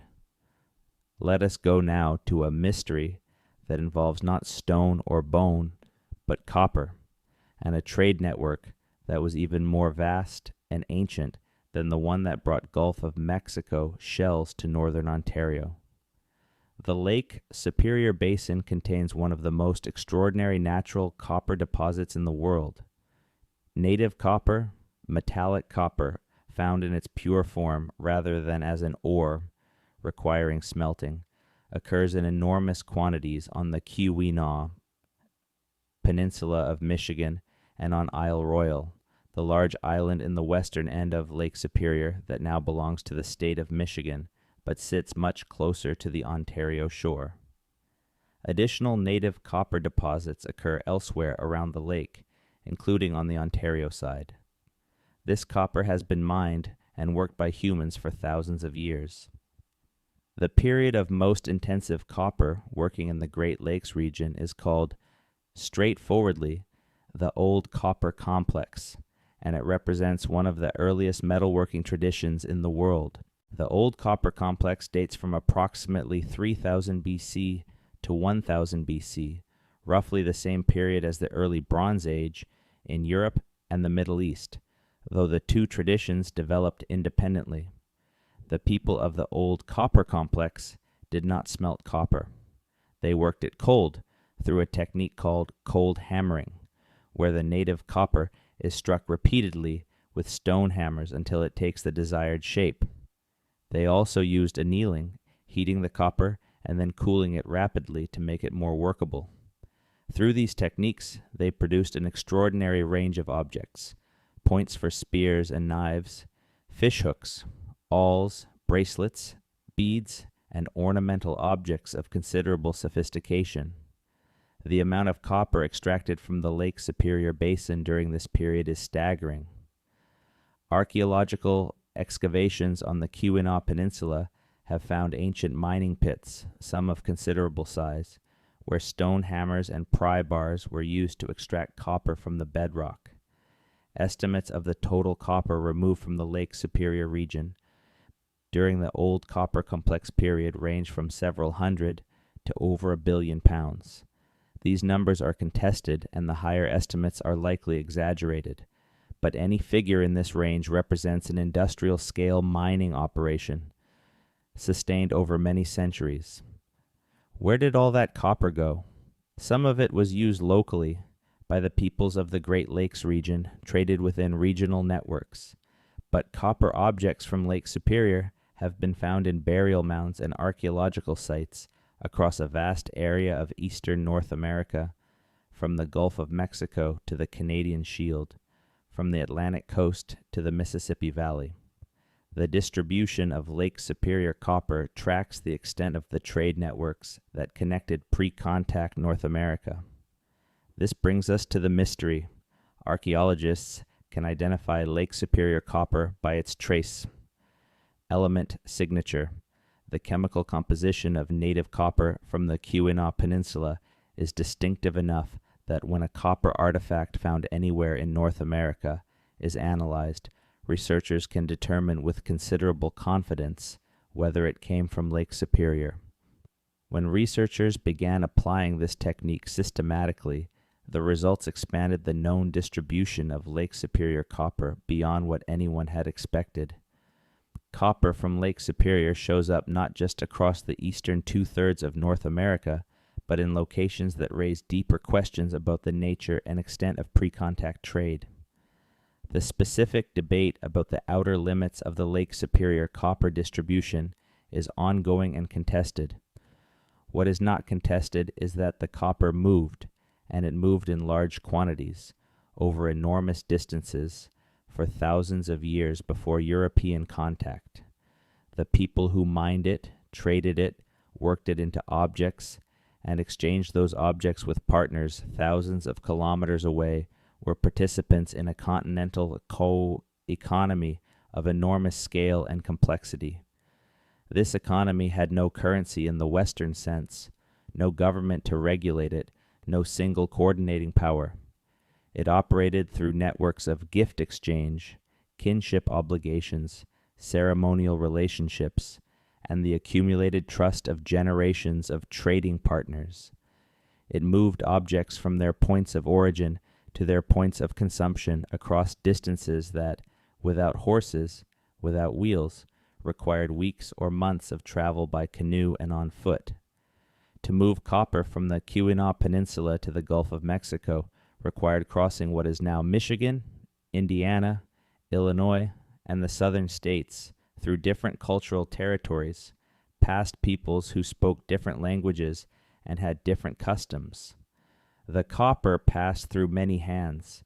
Each transaction was presumably governed by the norms of whatever community it was passing through. The total network was not controlled by any single group.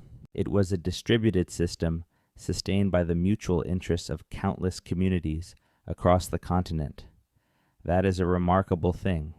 It is also almost entirely invisible in the popular understanding of pre-contact North America.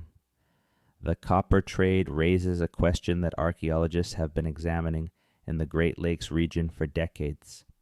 If the peoples of this area were mining and trading copper on an industrial scale 3,000 to 5,000 years ago, what else were they doing that we have not yet found evidence for? The problem with finding evidence of sophisticated pre-contact activity is the nature of the materials. Copper survives, stone survives, bone survives, under the right conditions.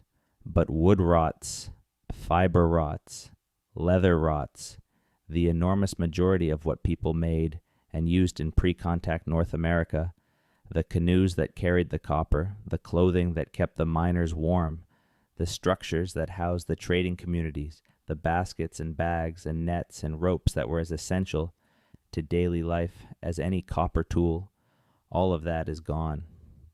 We read pre-contact history through its least perishable elements and construct from those elements a picture of societies that is necessarily incomplete and probably distorted. We see the copper and the stone and the bone. We do not see the rest. And the rest was the majority of what those societies were. This is not a problem unique to Canada. It is a fundamental constraint of archaeology everywhere. But in Canada, where the pre-contact period is longer and the documentary record begins later than in many parts of the world, the problem is especially acute. We are working with a fragment of a fragment, and the people who made the full picture are not here to fill in what is missing. What that picture would show, if we could see it whole, is one of the questions that drives the archaeologists who work in Canada. They find a copper tool, or a fish weir, or a pit house, and they know they are seeing one small element of a larger reality. The shape of that larger reality, how complex, how organized, how sophisticated the pre-contact societies of Canada actually were, is still being discovered. There is a lake in northern Saskatchewan called Waskesiu, and near it, in the boreal forest of Prince Albert National Park, there are ancient paintings on rock. Rock art, the painting and carving of images on stone surfaces, is found across Canada from the Pacific coast to the Atlantic, from the Shield to the Arctic. But the rock paintings, or pictographs, of the Canadian Shield are particularly numerous and particularly mysterious. They are found on the faces of cliffs and on smooth rock surfaces along the shores of rivers and lakes, painted in a reddish pigment made from ochre, an iron oxide mineral that occurs naturally in the region, mixed with animal fat, fish oil, or other binders. The Shield pictograph tradition is ancient. Dating pictographs is difficult because the pigment itself rarely contains materials that can be radiocarbon dated directly. Researchers have instead relied on indirect dating methods, the age of the sediments in which ochre pigment residue is found, the stylistic analysis of the images, and the oral traditions of the Anishinaabe and other peoples who painted them and continue to regard them as sacred. What the dating suggests, combined with the oral traditions, is that the Shield pictograph tradition has been continuous for thousands of years. Not the same paintings, since surface paintings weather and fade over centuries, but the practice of painting on rock at specific sacred locations, returning to those locations, generation after generation, adding new images to the layered record of previous paintings, has been documented since at least 3,000 years before the present, and possibly much longer. The images themselves are the mystery. They depict human figures, animals, canoes, geometric shapes, and beings that appear to be neither fully human nor fully animal. Figures with exaggerated features, combinations of human and animal characteristics. Beings that researchers have interpreted as Manitus, the spirit beings of Anishinaabe belief. Some sites show hands, handprints in ochre, the most direct form of human self-inscription, the oldest way a person has ever said I was here. The Agawa Rock. Pictographs at Lake Superior Provincial Park in Ontario are among the most visited and most studied pictograph sites in Canada. One image at Agawa Rock has attracted particular attention. A figure riding what appears to be a horse-like creature, or possibly a large fish or water serpent, surrounded by other figures and symbols. The Anishinaabe oral tradition describes the figure as Mishpiju, the great lynx or water panther, a powerful underwater spirit who governs the waters and must be propitiated by those who travel on the lake. But the image's interpretation as a purely spiritual representation has been complicated by another reading. Some researchers have noted that the horse-like creature in the image could be interpreted as an actual horse, and that if it is, it might suggest the painting was made after the introduction of horses into the region, which would date it to the post-contact period. Against this, the Anishinaabe tradition identifies the image as ancient and pre-contact, and the visual vocabulary of the image is consistent with pre-contact shield rock art styles. This is the difficulty with interpreting pictographs. The images are polysemic, capable of multiple interpretations simultaneously. A figure that looks like a horse to a Western observer might be a water serpent to an Anishinaabe elder, and both readings might be simultaneously valid within their respective interpretive frameworks. The images do not come with captions or translations. They require interpretation, and interpretation is always shaped by the interpreter's background and assumptions. What is clear from the pictograph tradition of the Canadian Shield is that the peoples who painted these images were engaged in an ongoing, multi-generational conversation with the landscape, with the spirit world, and with the accumulated experience of everyone who had come before them. The cliffs and rock faces along the canoe routes of the Shield were not just walls of stone. They were libraries. They were calendars. They were the accumulated record of a relationship between humans and the land that extended back as far as the paintings themselves can be traced. And behind the paintings that survive stretching back into times before ochre was applied to rock, before the tradition as we know it began. There are earlier people and earlier relationships with this land that we cannot directly access. The paintings are a window into the shield's human past, but they show us only the last few thousand years. The deeper past, the people who walked this land before the pictograph tradition began, are visible only in what they left in the ground, and what they left in the ground is sparse. Now for a mystery that involves not what was left, but what was found, and then lost, and then disputed. In 1931, a man named Eddie Dodd, who worked as a prospector in northern Ontario, showed up in Port Arthur, now Thunder Bay, with an unusual object. He claimed to have found it near Beardmore, a small community north of Lake Nipawshun, while he was doing assessment work on a mining claim.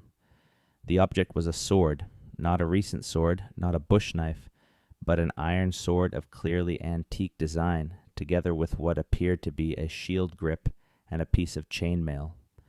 Dodd's claim was simple. He had found these objects in the ground on his mining claim.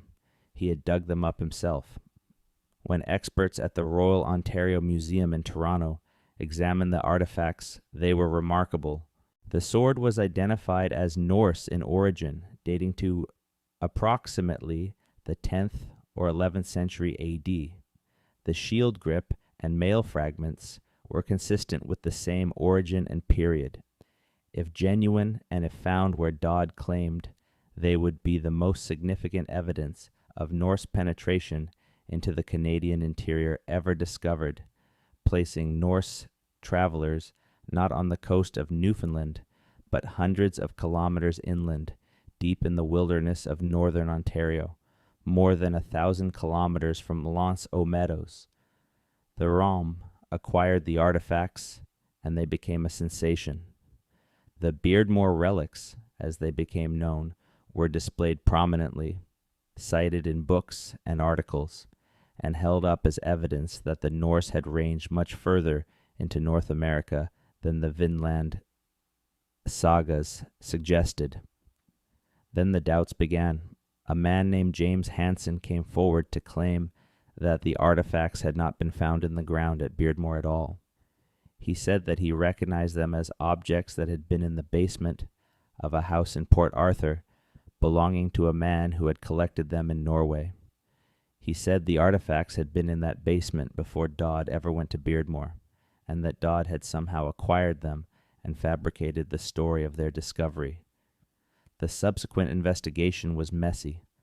Multiple witnesses gave contradictory accounts. Dodd maintained his story. Hansen maintained his. The ROM, having publicly championed the relics, was reluctant to abandon them. The artifacts remained on display while the debate continued. Eventually, the weight of evidence shifted against the authenticity of the discovery as Dodd described it. The consensus among archaeologists and historians today is that the Beardmore relics are genuine Norse artifacts, genuine in the sense that they are real medieval Norse objects, but that they were not found in the ground at Beardmore. They were most likely brought to Canada in the 19th or early 20th century by a Scandinavian immigrant and ended up in Dodd's possession through circumstances that are still not entirely clear. The ROM eventually removed the relics from display, and they now sit in storage.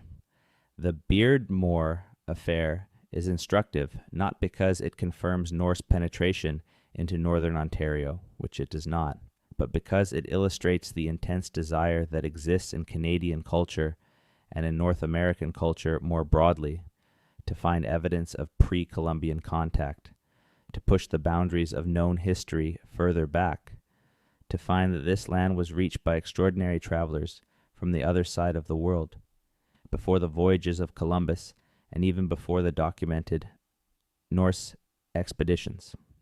That desire is not irrational. The documented Norse presence at L'Anse aux Meadows is real, and it establishes the principle that transatlantic contact occurred before Columbus. If Norse sailors reached Newfoundland, Is it so implausible that some of them, or their successors in later generations, pushed further into the continent? The answer is, it is not implausible, it is not confirmed, and the absence of confirmation, the consistent failure of claimed interior Norse sites in Canada to survive scrutiny, is itself a significant data point. But the desire to find that evidence keeps generating new claims.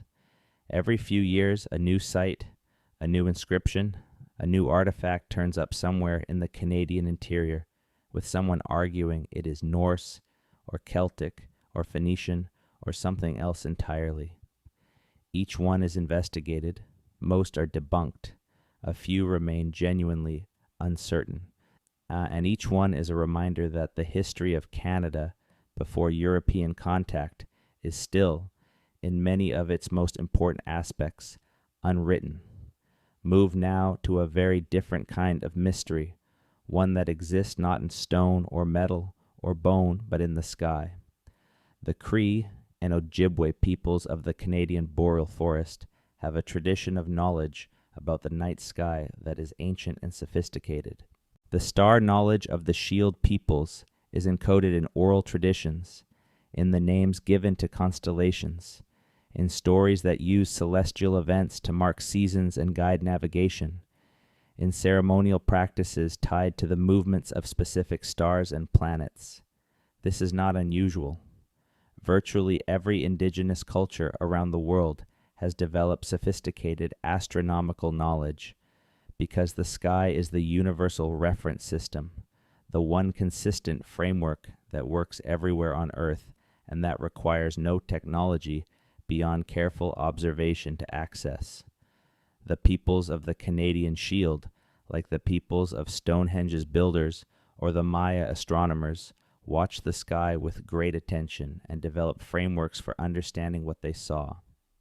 What is unusual, or at least what has attracted recent scholarly attention, is the degree to which the astronomical knowledge encoded in the oral traditions of some Canadian Indigenous peoples reflects observations and understandings that go back much further than the historical period. The Anishinaabe have star maps, not star maps in the Western sense, not charts on paper with coordinates, but oral traditions and ceremonial objects that encode the positions and movements of stars in ways that can be decoded by someone who knows both the tradition and the astronomy. Researchers who have worked with Anishinaabe knowledge keepers to document these traditions have found that they contain accurate information about stellar positions and movements, about the cycles of the visible planets, and about celestial events that can be tied to specific historical dates through astronomical calculation. Some researchers have argued that certain elements of Great Lakes Indigenous astronomical tradition can be traced back to periods measured in thousands of years, based on the precession of the equinoxes. Precession is the slow wobble of the Earth's axis that causes the position of the celestial pole and the timing of the equinoxes and solstices relative to the stars to shift over time, completing a full cycle in approximately 26,000 years. If an oral tradition preserves accurate information about, for example, which star was nearest the celestial pole, or which constellation was on the horizon at a particular solstice, and that information does not match the current sky, but matches the sky as it would have appeared at a calculable point in the past, it provides a rough date for when that tradition was first encoded. This is a speculative methodology with significant limitations. Oral traditions change over time. Knowledge can be updated, errors can accumulate. The assumption that an astronomical reference in an oral tradition is necessarily ancient is not always warranted. But the argument is not that every element of indigenous star knowledge is ancient.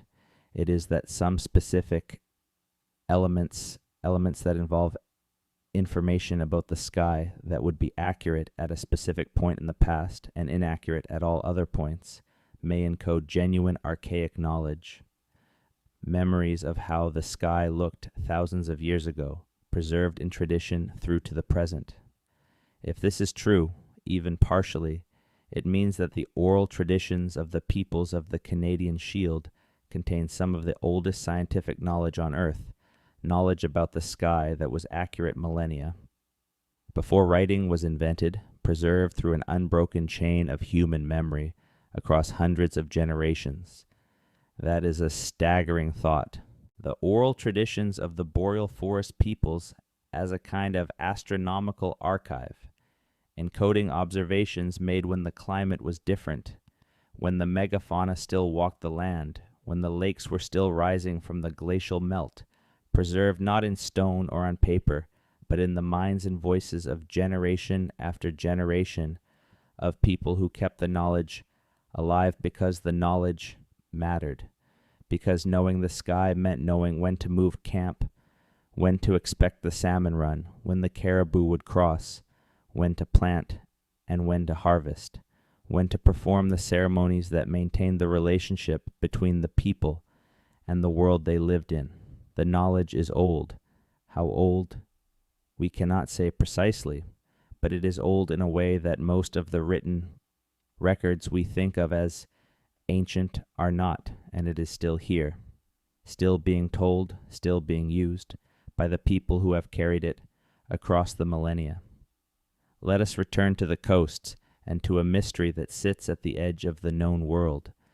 The tip of Labrador, the northernmost part of the island of Newfoundland's adjacent mainland, and the islands of the Strait of Belle Isle are one of the most consequential pieces of geography in North American history.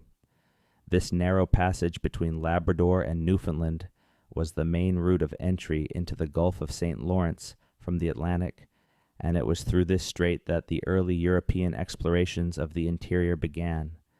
But the Strait of Belle Isle was not empty when the Europeans arrived. It was the territory of the Labrador Inuit, and to the south, the Basque whalers, who had established a remarkable and largely forgotten industry in the strait centuries before France or England claimed sovereignty over the region. The Basques of northern Spain and southern France were among the most accomplished whalers in the medieval and early modern world. By the early 16th century, certainly by the 1530s, and possibly earlier, Basque whalers were operating in the Strait of Belle Isle in large numbers, hunting the bowhead and right whales that congregated there seasonally. They built shore stations on the Labrador coast where they could process the whale oil in large trypots, storing the oil in barrels for transport back to Europe. The scale of this operation was considerable. At its peak in the mid-16th century, it is estimated that 60 or more Basque ships were operating in the strait each summer, and the total production of extra whale oil from the Labrador fishery may have approached the equivalent of what North Sea oil production would represent in economic importance centuries later.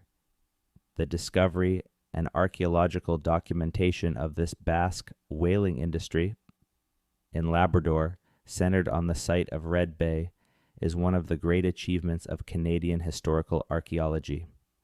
At Red Bay, which the Basques called Butus or Baitres, archaeologists found the submerged remains of Basque galleons, the intact whale oil processing infrastructure including the try-works and cooperages, and an associated cemetery where Basque whalers who died during the season were buried. The site has been comprehensively excavated and is now a UNESCO World Heritage Site. But the Basque whalers were not operating in an uninhabited landscape. The Labrador Inuit were there, watching from the shore and eventually engaging in trade with the whalers. The nature of that relationship, whether it was primarily commercial, whether it involved conflict, whether the Inuit were regarded as trading partners or as a nuisance to be managed, is only partially documented. What the documentary record and the archaeological record together suggest is a complex and sometimes violent relationship. The Basques brought trade goods that the Inuit found valuable: iron knives, copper, ceramic vessels. The Inuit had furs, sealskins, and local knowledge. There was trade, There was also apparently raiding. Ships were occasionally attacked. Whalers were occasionally killed. The Inuit, for their part, regarded the annual arrival of the Basque fleet as both an opportunity and a threat. What is mysterious about the Basque presence in Labrador is not the industry itself, which is well documented, but the question of how early it began and what happened in the earliest years of contact. If Basque fishermen were in the Labrador Strait by the 1530s in large numbers, there must have been an earlier period of reconnaissance and initial contact, a period when the first Basque whalers arrived and found the whales and found the Inuit and made the initial assessments that led to the establishment of the permanent shore stations. That earlier period is almost entirely undocumented. The Labrador Inuit oral traditions may contain memories of first contact.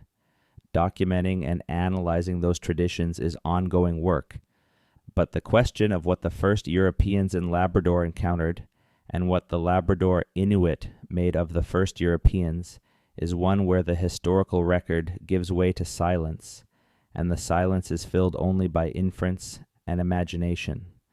There is something profound in that silence. The Basque whalers who worked the Strait of Belle Isle for a century or more, who built their try-works and dug their graves on the Labrador shore, who processed hundreds of thousands of barrels of whale oil under the northern summer sky, were participating in one of the first large-scale economic enterprises in North America. They were doing it entirely out of sight of the historical record that most people learn from. Their industry and their encounters with the indigenous peoples of the coast happened in a gap in the written record.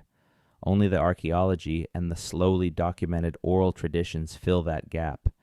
There is a phenomenon in northern Canada, documented by geographers and atmospheric scientists, that has been observed and described by indigenous peoples for thousands of years, and that continues to puzzle researchers in ways that are only partially resolved. The north shore of Lake Superior is one of the most geologically dramatic landscapes in Canada. The Precambrian rock of the Canadian Shield here has been shaped by billions of years of geological processes, and the lake itself, the largest freshwater lake in the world by surface area, creates its own weather patterns, its own thermal dynamics, its own particular relationship between water and air and light. In this landscape, and in the related landscapes of the Shield Lakes further north, there is a long tradition among the Anishinaabe and related peoples of stories about the Mishipeshu, the great lynx, that powerful underwater being depicted at Agua Rock. But there is also a tradition of stories about things seen in the air above the lake, strange phenomena of light and sound, visions and apparitions that the traditions regard as manifestations of the spirit world. Modern researchers who have studied the atmospheric conditions of Lake Superior and the adjacent Shield country have found that the lake is subject to unusual atmospheric effects, particularly related to temperature inversions and the thermal gradient between the cold lake water and the air above it. These conditions produce mirages, not the simple desert mirage of water appearing on a hot road, but complex superior mirages in which objects beyond the visual horizon appear elevated above it, or in which the images of distant shores and islands appear to float in the air. The mirage conditions over Lake Superior can produce effects that are genuinely striking. Islands appear where none exist. Distant shores seem to hang above the water. Light refracts in ways that create images of landscapes and figures that have no physical correspondence to anything in the immediate vicinity. These are natural phenomena, fully explicable in terms of atmospheric physics. They are also the kind of phenomena that, in a culture that interprets the world through the lens of a rich spiritual tradition, would be experienced as supernatural, as manifestations of the beings that inhabit the lake and the air above it. Is this what the stories of apparitions over the northern lakes are recording? Atmospheric phenomena refracted and interpreted through a spiritual framework? The answer is almost certainly yes in some cases, but the relationship is probably more complex than simple cause and effect. The spiritual traditions of the Shield peoples are not merely collections of misunderstood natural phenomena. They are sophisticated frameworks for understanding the relationship between humans and the environment, frameworks that encode ecological knowledge, social norms, and historical memory, often in the same story. The Mishipeshu is not just an explanation for lake mirages. It is an encoding of the lake's real dangers, its unpredictable weather, its cold waters, its complex currents, in a form that makes those dangers meaningful and manageable within a human social and spiritual context. The strange lights and visions reported over the northern lakes are mysteries in a sense that is different from the archaeological mysteries we have been discussing. They are mysteries about the relationship between the physical world and the human perception of it, about the ways in which the environments of northern Canada shape the minds and imaginations of the people who live in them, about what it means for a phenomenon to be real when reality includes both the atmospheric physics of a great cold lake and the spiritual traditions of the people who have lived on its shores for thousands of years. Let us turn now to one of the most physically remote mysteries in Canada, one that requires traveling to an island that most Canadians have never heard of, and that sits in one of the least hospitable stretches of ocean on the planet. Sable Island is a thin crescent of sand and sediment about 45 kilometers long and less than 2 kilometers wide at its broadest point, sitting in the North Atlantic, approximately 300 kilometers southeast of Halifax. It is not connected to the mainland. It has no roads, no permanent human settlement. It sits at the center of a vast sandbar system that has wrecked more than 350 ships over the centuries, earning it the name the Graveyard of the Atlantic. The island is famous today for its wild horses, a herd of several hundred horses that descended from animals brought to the island in the 18th century and have lived wild ever since, surviving on marram grass and fresh water from small ponds. The horses are the island's most photographed feature and the subject of ongoing ecological study. But the archaeological record of Sable Island is not well understood for a very simple reason. The island is constantly moving. It is a dynamic sand body, shifted by currents and storms, and its geography changes significantly over human timescales. Features that were on the island a century ago may now be underwater or buried under meters of sand. The archaeological sites of any earlier human occupation would be subject to the same processes of burial, erosion, and displacement.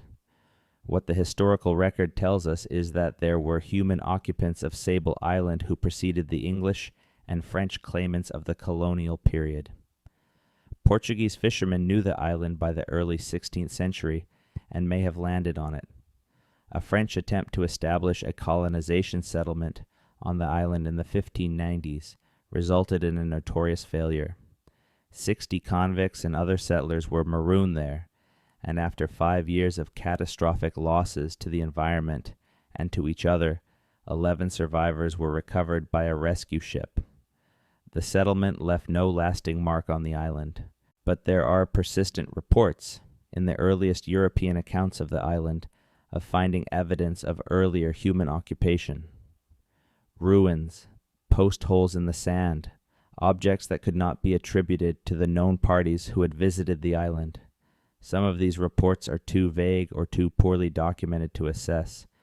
Others hint at something more substantial. The question of who else may have used Sable Island before the Portuguese fishermen is genuinely open.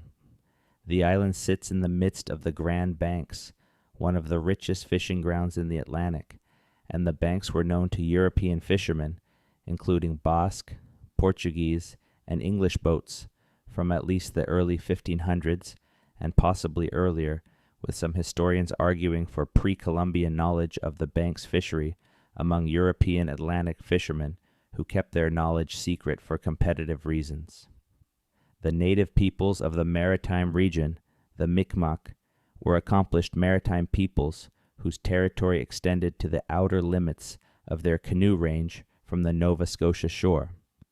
Whether the Mi'kmaq ever reached or used Sable Island is not documented in the historical record, but it is geographically possible, and the island's abundant bird life and marine resources would have made it a valuable destination for maritime hunter-gatherers with the navigational capability to reach it. The shifting sands of Sable Island have buried whatever evidence might exist of early human occupation. In a sense, the island is a microcosm of the larger problem of Canadian pre-contact history. What is there beneath the surface that we cannot see, that the physical processes of the environment have covered or destroyed? How much of the actual human history of this land is permanently inaccessible to us? The answer is a great deal of it. The history we know is a remnant, the durable scraps of a much larger and more complex reality. The history we do not know is almost certainly more interesting than the history we do. Stay on the east coast and move further north to the region that is now Nunavut and the northernmost reaches of the Quebec coast and Labrador, where the Arctic Ocean and the North Atlantic meet in the waters of Hudson Strait and Davis Strait. The high Arctic is the most recent part of Canada to be archaeologically surveyed in any systematic way, and the surveys have produced results that continue to surprise researchers. The assumption that the high Arctic was marginal, that it supported only small and isolated populations with simple technologies, has been revised repeatedly as the evidence accumulates. One of the most significant revisions has come from the study of Thule culture sites across the Arctic archipelago. The Thule, who arrived from Alaska around 1000 AD and spread across the Canadian Arctic, were the ancestors of modern Inuit. Their technology was adapted to the demands of the high Arctic in ways that represent extraordinary innovation. Large skin boats, called umiaks, capable of carrying entire family groups and their possessions, dog sleds for winter travel across sea ice, snow houses or igloos for temporary shelter, and most significantly, the capability to hunt bowhead whales. The bowhead whale is the largest animal in the Canadian Arctic. An adult bowhead can reach 20 meters in length and weigh over 100 tons. Hunting such an animal with skin boats and stone-tipped harpoons requires not just physical courage, but sophisticated technology, detailed ecological knowledge, coordinated social organization, and a community capable of processing and storing an enormous quantity of meat and blubber. The Thule were extraordinary whalers, and the success of whale hunting supported their rapid expansion across the Arctic. A single bowhead whale could feed a community for months. The surplus food from successful whale hunts supported larger populations, longer sedentary periods, and the development of the sophisticated material culture that characterizes Thule sites. But the Thule were not alone in the Arctic when they arrived. The Dorset people were there, as we have discussed, and there is evidence, at some Thule sites in the high Arctic, of something else. Objects that are not Thule, not Dorset, and not indigenous in origin at all. At several high Arctic Thule sites, including sites on Baffin Island and Ellesmere Island, archaeologists have found objects of clearly European origin, mixed in with Thule material, chainmail fragments, wool fabric, bronze artifacts. These objects are not from the post-contact period. They date, based on their position in the archaeological sequence and the context in which they were found, to approximately the 13th and 14th centuries. In the 13th and 14th centuries, the Norse Greenlandic settlements were still active. The western settlement and the eastern settlement of Greenland were functioning Norse communities, not yet in the decline that would eventually lead to their abandonment in the 15th century. Norse Greenlanders regularly sailed the waters between Greenland and the North American mainland, hunting walrus and narwhal for their ivory, which was a valuable trade commodity in medieval Europe. The Norse artifacts found in Thule sites in the high Arctic are evidence of contact between the Thule people and the Norse Greenlanders, contact that occurred in the centuries before the Norse settlements collapsed. This contact is not extensively documented in the written record. It appears in a few Norse sagas and other medieval texts as occasional, often hostile encounters. But the archaeological evidence from the Thule sites suggests that the contact was more extensive than the written sources indicate, and that it involved the movement of European material goods into the Arctic trade networks of the Thule people. How did chainmail fragments end up in a Thule house on Baffin Island in the 13th century? They could have been acquired through trade, the Thule exchanging furs or ivory for European metal goods. They could have been taken from Norse people who were killed in conflicts along the Davis Strait coast. They could have been salvaged from wrecked Norse ships. The mechanisms are speculative. The fact of the contact is not. This means that the history of contact between Europe and North America in the pre-Columbian period is more complex, more extended, and more geographically widespread than is usually taught.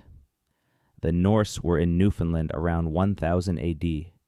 They were in contact with the Thule in the high Arctic in the 13th century. The Basque were whaling in Labrador by the early 16th century and possibly earlier.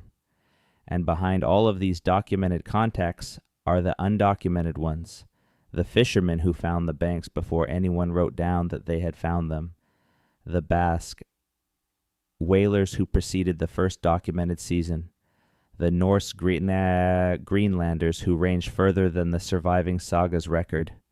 The boundary of the known world was permeable long before Columbus. The people who lived on both sides of that boundary were aware of each other, in different ways and at different times and over different stretches of the coast, for centuries before the European colonization of Canada began. That awareness left traces in the archaeological record, in the objects and the DNA and the stories. It left fewer traces in the written record, which was being kept by the Europeans and which tended to record only what the Europeans considered significant, what the indigenous peoples considered significant about these early contacts, what they thought and felt and decided in response to the strangers who arrived in their waters, is recorded, if it is recorded at all, in the oral traditions of their descendants. Those traditions are still being documented, still being studied, and still being kept alive by the peoples who carry them. There is a mystery hiding in plain sight in the forests of northern Ontario and Quebec, a mystery that until recently was invisible because no one was looking for it from the right angle. The Boreal forest of the Canadian Shield is one of the largest continuous forest ecosystems on Earth. It stretches from Newfoundland to the Yukon, covering an area of more than 1 billion hectares, dominated by spruce, fir, pine, and poplar, threaded by rivers and lakes, underlaid by the ancient Precambrian rock of the Shield. It is an ecosystem that, in the popular imagination, is old and largely undisturbed, a wilderness that extends essentially unchanged back into deep time. This image is wrong. The Boreal forest of the Shield, while genuinely ancient as an ecosystem, has been actively shaped by human activity for thousands of years. The peoples who lived in the Shield forest did not simply inhabit it. They managed it. They used fire deliberately and strategically to modify the forest structure, to create the habitat conditions that favored the animals they hunted, to manage blueberry patches and other food plant communities, and to maintain the travel corridors that canoe routes required. The use of fire as a land management tool by Indigenous peoples in Canada is not controversial in the academic literature. It is well documented in the oral traditions of the Shield peoples. It is supported by the paleoecological record from pollen cores and charcoal deposits extracted from lake sediments, and it is increasingly accepted as a major factor in shaping the ecosystems that European settlers encountered and described as wilderness. What is less well understood is the scale, the duration, and the sophistication of this fire management. How far back does intentional burning of the shield forest go? How strategically was it employed? What were the ecological consequences over thousands of years of management? The paleoecological record is beginning to provide some answers. Lake sediments in the Shield region contain layers of charcoal that can be dated and analyzed. The pattern of charcoal deposition over time reflects the fire history of the surrounding landscape, including the frequency of fires, their intensity, and in some cases, their apparent relationship to human occupation of the area. When charcoal layers increase in frequency at the same time that pollen indicators of human activity, like weed species associated with disturbed ground, also increase, it suggests that the fires were not purely natural in origin. This research is ongoing, and the interpretations are still being refined. But the emerging picture is of a boreal forest landscape that has been actively managed by its human inhabitants for at least several thousand years, possibly much longer. The forest that the first European explorers described as pristine wilderness was, in many respects, a cultural landscape shaped by millennia of human intervention. This is not a minor revision to the history of Canada. It changes the way we understand the relationship between the peoples of the Shield and the environment they lived in.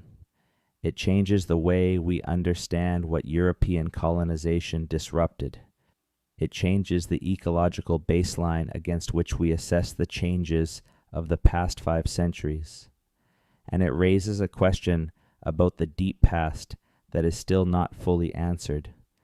If the peoples of the Shield were actively managing the boreal forest for thousands of years, what were the cumulative ecological effects of that management?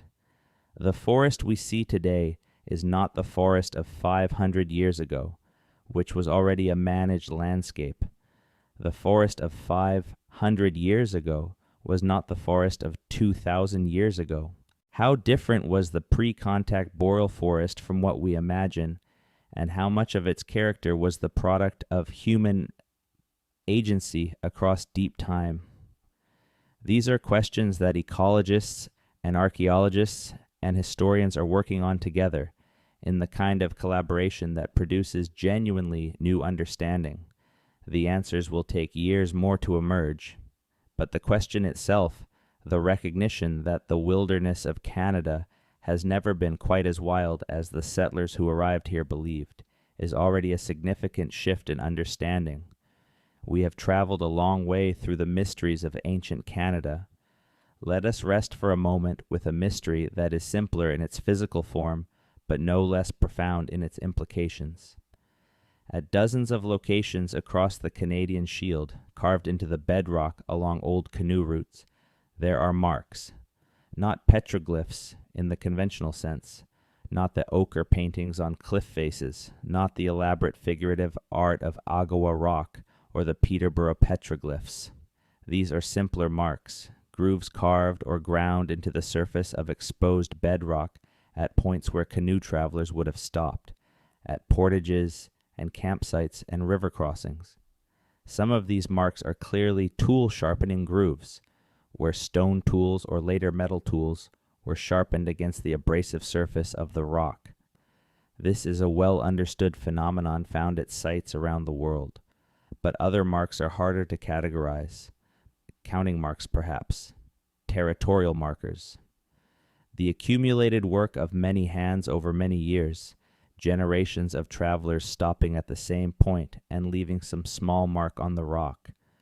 The most evocative of these are the pocking marks, circular depressions ground into bedrock at a few specific sites that appear to have been created by the repeated grinding of a rounded stone against the bedrock surface, a motion that serves no obvious practical purpose, but that may have had a ritual or commemorative function. Were these offerings to the spirits of a particularly dangerous rapid or a difficult portage? Were they a form of prayer or petition? Were they simply a way for a traveler to leave a mark, to say in stone what could not be said in any other durable medium? I was here, I passed this way, I survived.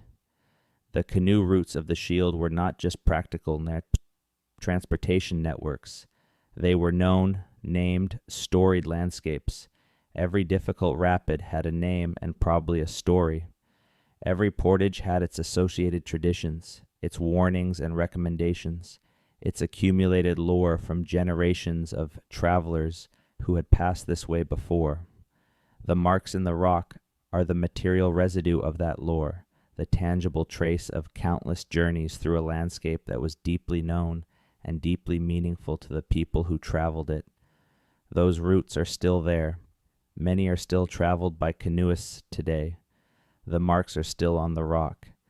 But the stories that accompanied them, the names of the places, and the accumulated traditional knowledge about each stretch of water exist now only in fragments, preserved in the oral traditions of communities whose continuity has been profoundly disrupted by the events of the colonial period, preserved in the notebooks of a few ethnographers who recorded what they could before the elders who carried the knowledge died, preserved in the memory of people who still travel these routes and still feel, in the movement of the water and the shape of the rock, the presence of the ones who came before. The mystery of the marks in the rock is ultimately the mystery of what we have lost and what remains. The marks are still here. The full meaning of the marks is partly gone, partly recoverable, partly still alive in the communities whose ancestors made them. The history of Canada's deep past is not only an archaeological problem, it is a living question, asked and answered in different ways by the Indigenous peoples whose history it is, by the archaeologists who study it, and by the marks themselves, patient and permanent, on the face of the shield.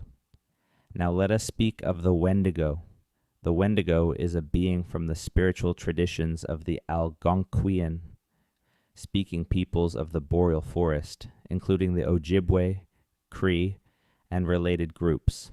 It is described as a malevolent supernatural entity associated with winter, starvation, cold, and the consumption of human flesh.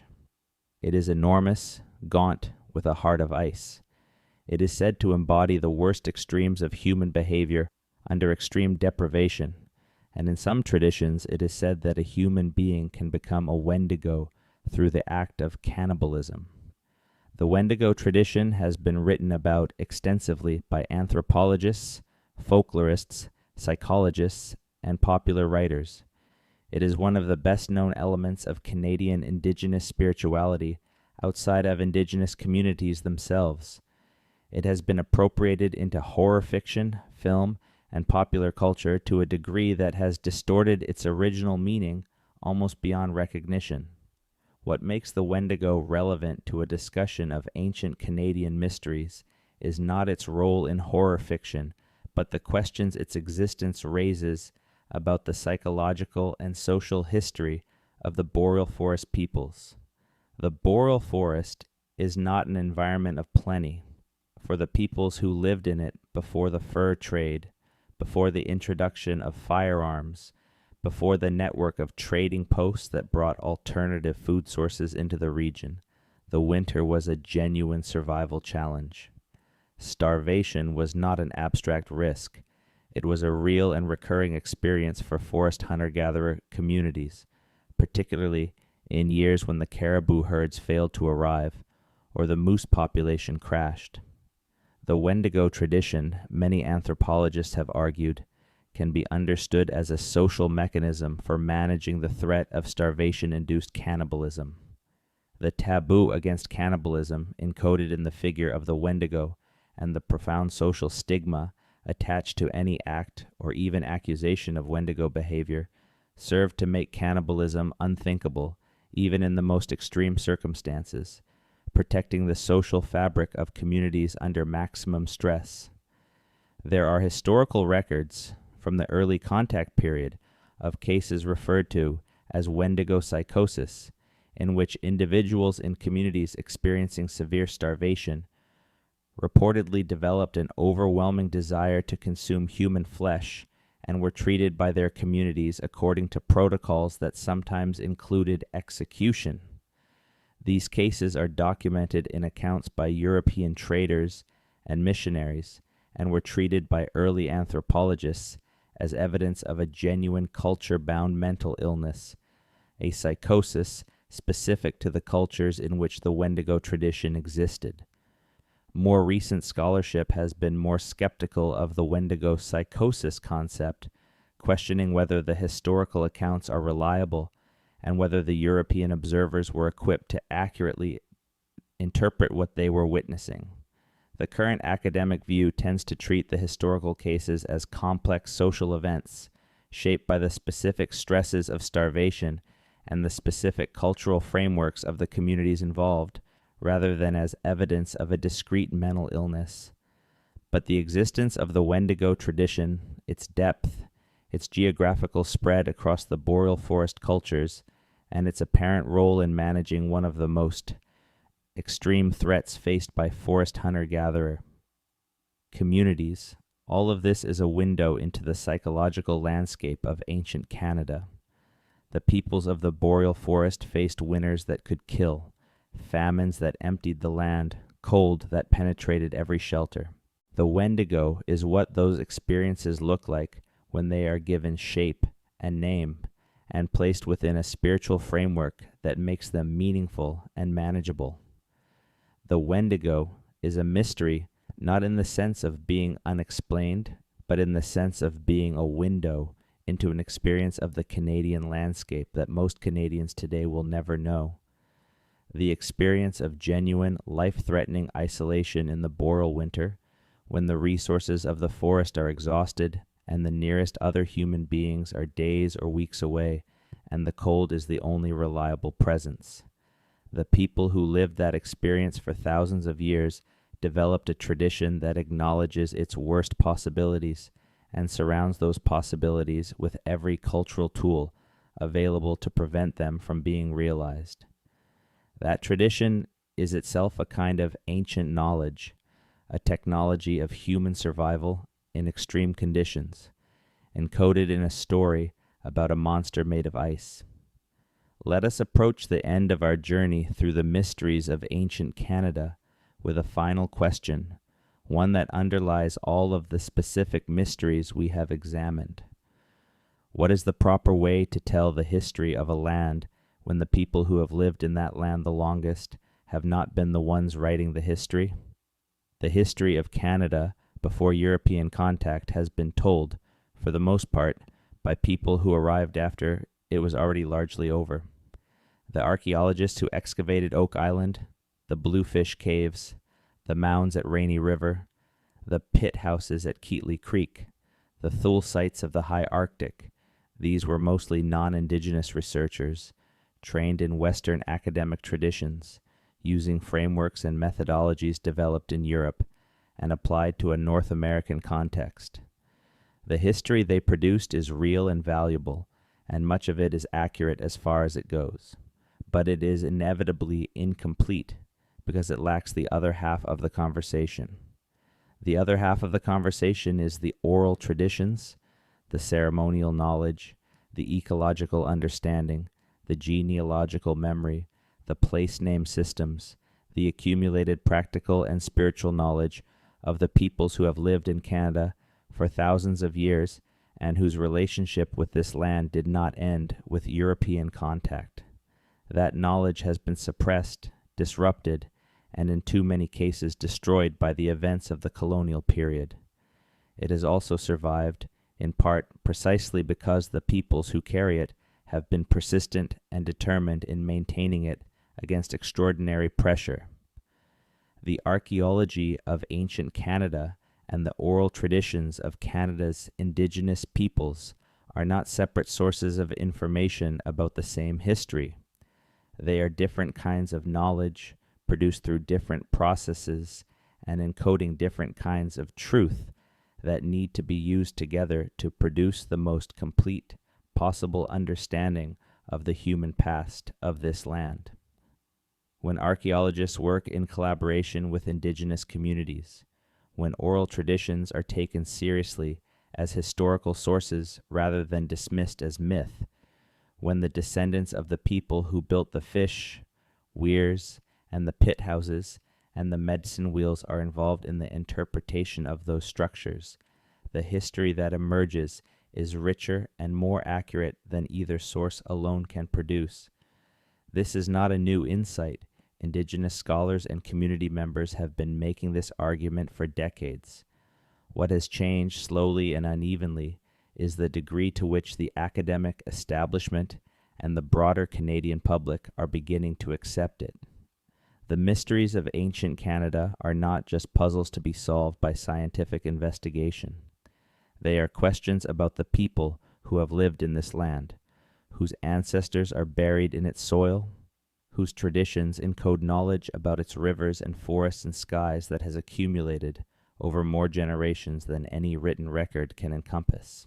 The questions belong to those people in a way they cannot belong to anyone else, and the answers, when they come, will be most complete when they come from conversations between the different kinds of knowledge that have something to say. We have come a long way through the ancient mysteries of this land. The night is still long. Let us continue. There is one more set of mysteries in the Canadian landscape that deserves careful attention. Mysteries that involve not what was built or found, but what was lost. Specifically, what happened to the peoples and the species that disappeared from Canada at the end of the last ice age. The Pleistocene extinctions were one of the most dramatic ecological events in Earth's recent history. Between roughly 15,000 and 10,000 years ago, at the end of the last ice age, the megafauna of North America, the large animals that had dominated the continent for millions of years, went extinct. The mammoths and mastodons, the giant ground sloths, which stood 4 or 5 meters tall and weighed several tons. The horse, which had evolved in North America and spread from there across Asia and Europe before dying out in its homeland. The camel, native to North America. The short-faced bear, the largest bear that ever lived, capable of running at speed despite its enormous bulk. The American lion, larger than any lion alive today. The saber-toothed cat, the dire wolf. All of them gone within a geological instant at the precise time that humans arrived in or expanded through North America. The cause of the Pleistocene extinctions in North America is one of the most debated questions in paleontology and ecology. There are 2 main hypotheses, and a third that combines elements of both. The first hypothesis is climate change. As the ice age ended and temperatures warmed, the ecosystems that supported the megafauna changed. The grasslands and steppes of the Pleistocene, the mammoths' primary habitat, gave way to forests and shrublands. Animals that were specialized for a particular habitat type could not adapt quickly enough and went extinct. The second hypothesis is human hunting, often called the overkill hypothesis. The megafauna of North America, this argument runs, had evolved in the absence of human predators and therefore had no instinctive fear of humans. When humans arrived, carrying effective hunting technologies and hunting in coordinated groups, the animals were naive prey. They were easy to kill, they reproduced slowly, and human hunting pressure rapidly drove them to extinction. The correlation between the timing of human arrival and megafaunal extinction is, in North America, very tight. The animals that went extinct are precisely the large, slow-reproducing species most vulnerable to overhunting. The third hypothesis is a combination. Climate change stressed the megafaunal populations, reducing their numbers and their ranges, while simultaneous human hunting pressure pushed already reduced populations over the edge into extinction. For Canada specifically, the Pleistocene extinctions have a particular resonance because the evidence from sites like Bluefish Caves suggests that humans were present in the Yukon at or near the maximum stress on megafaunal populations. The cut-marked mammoth, horse, and bison bones from Bluefish Caves are direct evidence of human predation on the megafauna of Ice Age Canada. Whether that predation was a significant cause of their extinction, or whether the humans who lived in those caves were simply taking advantage of animals that were already being stressed by climate change, is a question the evidence does not fully resolve. What is certain is that the Canada the first humans inhabited was a very different place from the Canada that exists today. It was populated by animals of extraordinary size and diversity, animals that are gone so completely that most Canadians have never seriously contemplated their existence. The idea of a mammoth walking across the tundra of the Yukon, or a short-faced bear moving through the boreal forest, or a horse, a genuine wild horse, grazing on the prairies, is so foreign to our mental image of Canada that it requires a conscious effort of historical imagination to place it. But those animals were here. The bones prove it. They were here when the first humans arrived, and they were gone within a few thousand years, leaving behind a landscape that was ecologically impoverished relative to what it had been, and a set of questions about causation and responsibility that remain genuinely unresolved. There is a coastal mystery in British Columbia that sits at the boundary between geology and mythology, and that recent research has brought into sharper focus. The Haudenosaunee Archipelago, the cluster of islands off the northern coast of British Columbia that was once called the Queen Charlotte Islands, is one of the most ecologically and culturally significant places in Canada. The Haida people who have lived there for millennia have a continuous cultural tradition that is among the richest and most visually sophisticated in Indigenous North America. The monumental art of the Haida, the totem poles, the carved cedar boxes, the argillite sculptures, the great ocean-going canoes represents an artistic tradition of extraordinary achievement. The Haida have oral traditions about the deep history of their islands, traditions that describe events in the distant past, the formation of the landscape, the coming of the animals, the establishment of the relationship between the Haida and the world they inhabit. Some of these traditions describe the islands in terms that do not quite match their current configuration.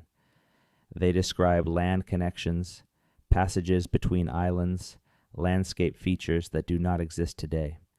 For a long time, researchers either ignored this discrepancy or attributed it to the conventional view that oral traditions are not reliable historical sources, that they change and drift over generations and should not be read as literal descriptions of past geography. Then the geological research caught up with the traditions. During the last ice age, sea levels around Haida Gwaii were significantly lower than they are today. The islands were larger. What are now shallow passages between islands were dry land. The west coast of the archipelago, now defined by a series of inlets and channels, had a different configuration, with a broader coastal shelf above water. Moreover, Haida Gwaii itself appears to have been, in part, a refugium during the Ice Age, an area where certain plant and animal species survived the glacial maximum when they were eliminated elsewhere. The western edge of the islands was apparently not fully glaciated, and a coastal strip may have remained ice-free, supporting life through the worst of the Ice Age. This means that Haida Gwaii may have been one of the refugia where human populations survived the Ice Age in North America, emerging after the glaciers retreated to recolonize the newly available land. If this is true, it places the origin of continuous Haida occupation of the islands at a much greater depth of time than was previously assumed, potentially extending back to the Ice Age itself. Archaeological excavations on Haida Gwaii have found sites dating back approximately 13,000 years, making them among the oldest confirmed human occupation sites on the northwest coast. Some researchers believe that occupation goes back further still, into the Ice Age Refugium period. The underwater archaeology of the submerged coastlines around Haida Gwaii, looking for sites that are now below sea level, is a research program that has only begun to be pursued. The oral traditions of the Haida that describe a different landscape may be accurate memories, transmitted through 50 or more generations, of the islands as they were when the sea was lower and the land was larger. This would make them among the oldest geographical memories in the human record, encoding knowledge of landscape configuration from the Ice Age in the oral tradition of a people who have lived continuously in the same place since before the world took its current shape. The idea that an oral tradition could accurately preserve geographical information across 10,000 or more years is one that many researchers find implausible. Human memory is fallible, traditions change, stories drift over generations. The counter-argument is that traditions about the immediate, practical landscape, the shape of the coast, the location of resources, the navigability of passages, are precisely the kind of information that would be most carefully preserved and most resistant to drift, because accurate knowledge of this kind has direct survival value. A navigator who knows that a passage is navigable because the elders said so will be favored over one who does not have that knowledge, and the knowledge will be preserved precisely because of its practical importance. The Haida traditions about their ancient landscape are not the only example of potentially ancient geographical memory in Indigenous oral tradition. Researchers in Australia have made similar arguments about Aboriginal traditions that appear to describe the coastline as it was during the Ice Age, when sea levels were much lower and the Australian coast extended much further into what is now the Timor Sea. If oral traditions can preserve accurate geographical information across 10,000 years, they are historical sources of a depth and reliability that we have not previously recognized.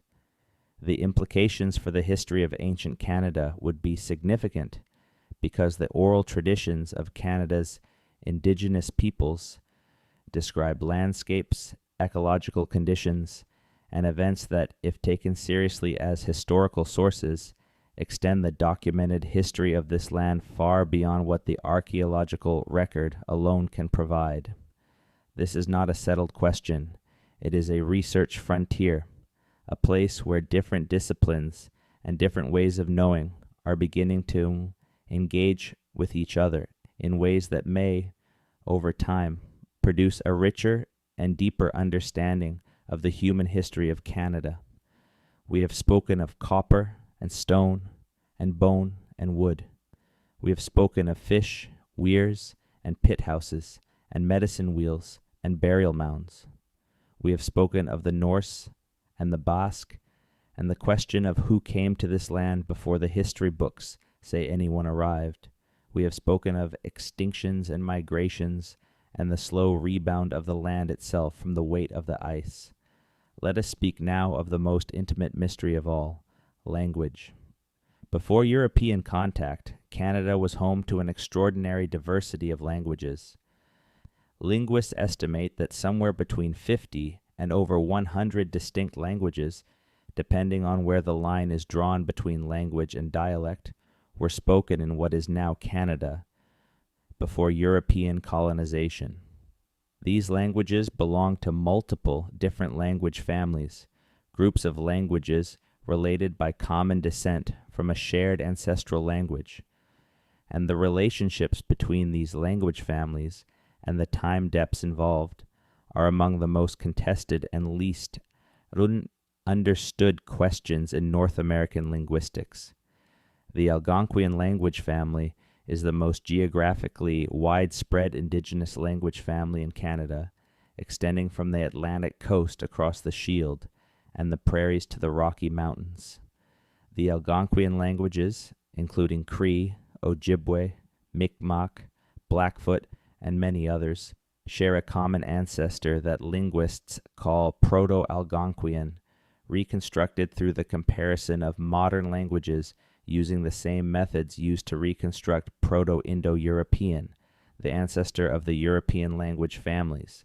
The time depth of Proto-Algonquian, the date when the ancestral language began to differentiate into the modern Algonquian languages, is estimated by linguists at approximately 2,500 to 3,000 years before the present.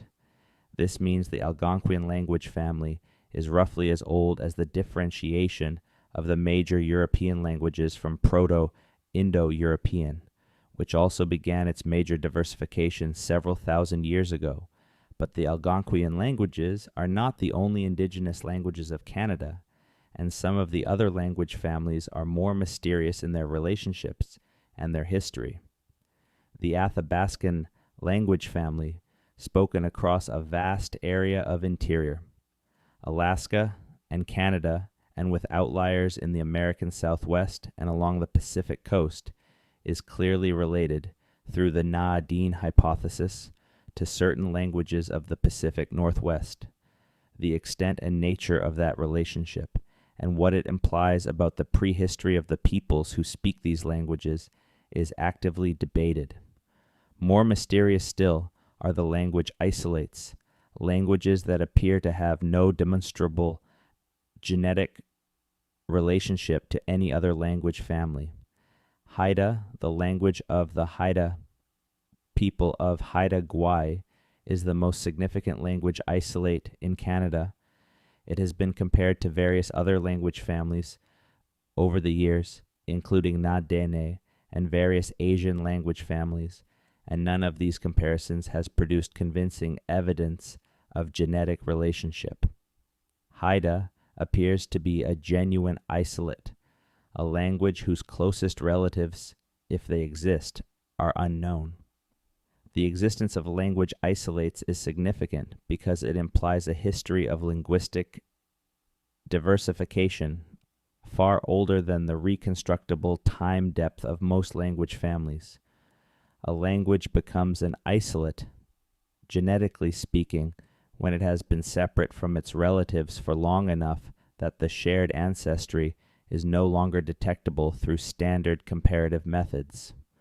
For Haida, this implies a separation from any related languages that goes back thousands of years, possibly tens of thousands of years, to a period before the current geography of language families in Canada was established.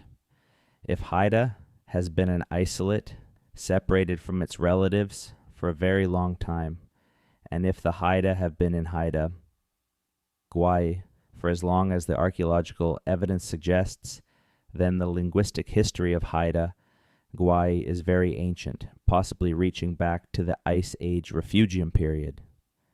The Haida language may be the survivor of a lineage of languages spoken by the people who sheltered in the Haida Gwaii Refugium during the glacial maximum, a linguistic remnant of the deepest layer of human history in Canada. This is speculative.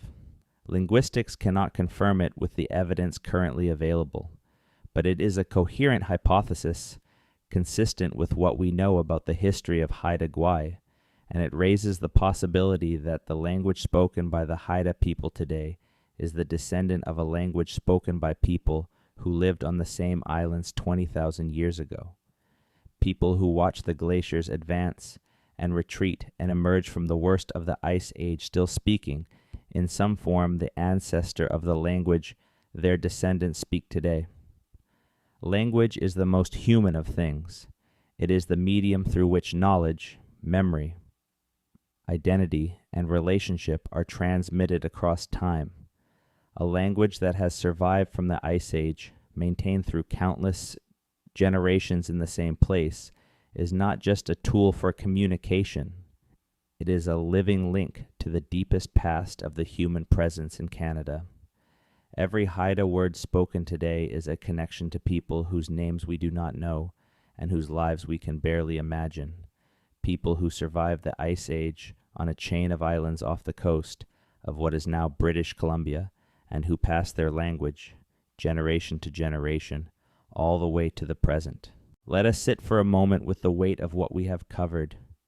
We began on Oak Island, that small piece of land in Mahone Bay, where someone at some point built a shaft so elaborately trapped with seawater that 2 centuries of excavation have not penetrated it. We moved to the bottom of Lake Huron, where a 9,000-year-old hunting structure sits in the dark beneath 40 meters of cold water. We went to the Bluefish Caves of the Yukon and found butchered mammoth bones that push the date of human presence in Canada back to 24,000 years before the present. We visited the fish weirs of the British Columbia coast, stretching for hundreds of meters along the intertidal zones, some of them 5,000 years old, a testament to the managed abundance of the sea. We climbed the hillsides of the BC interior, among the pit house depressions of the Plateau peoples, and found evidence of social complexity built not on agriculture but on the Salmon River. We walked the prairie and stood before the Majorville cairn, 5,000 years of accumulated devotion pressed into stone. We traced the Hopewell trade network from the Gulf of Mexico to northern Ontario, following shells and copper across a continent.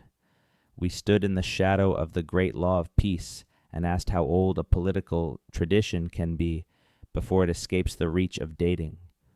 We stood at L'Anse aux Meadows and felt the weight of what it means for Europeans to have reached this shore 5 centuries before Columbus, and wondered what the Indigenous peoples of Newfoundland made of the strangers who arrived in their waters in longships. We watched the Dorset people vanish from the high Arctic without apparent descendants, leaving only their art behind.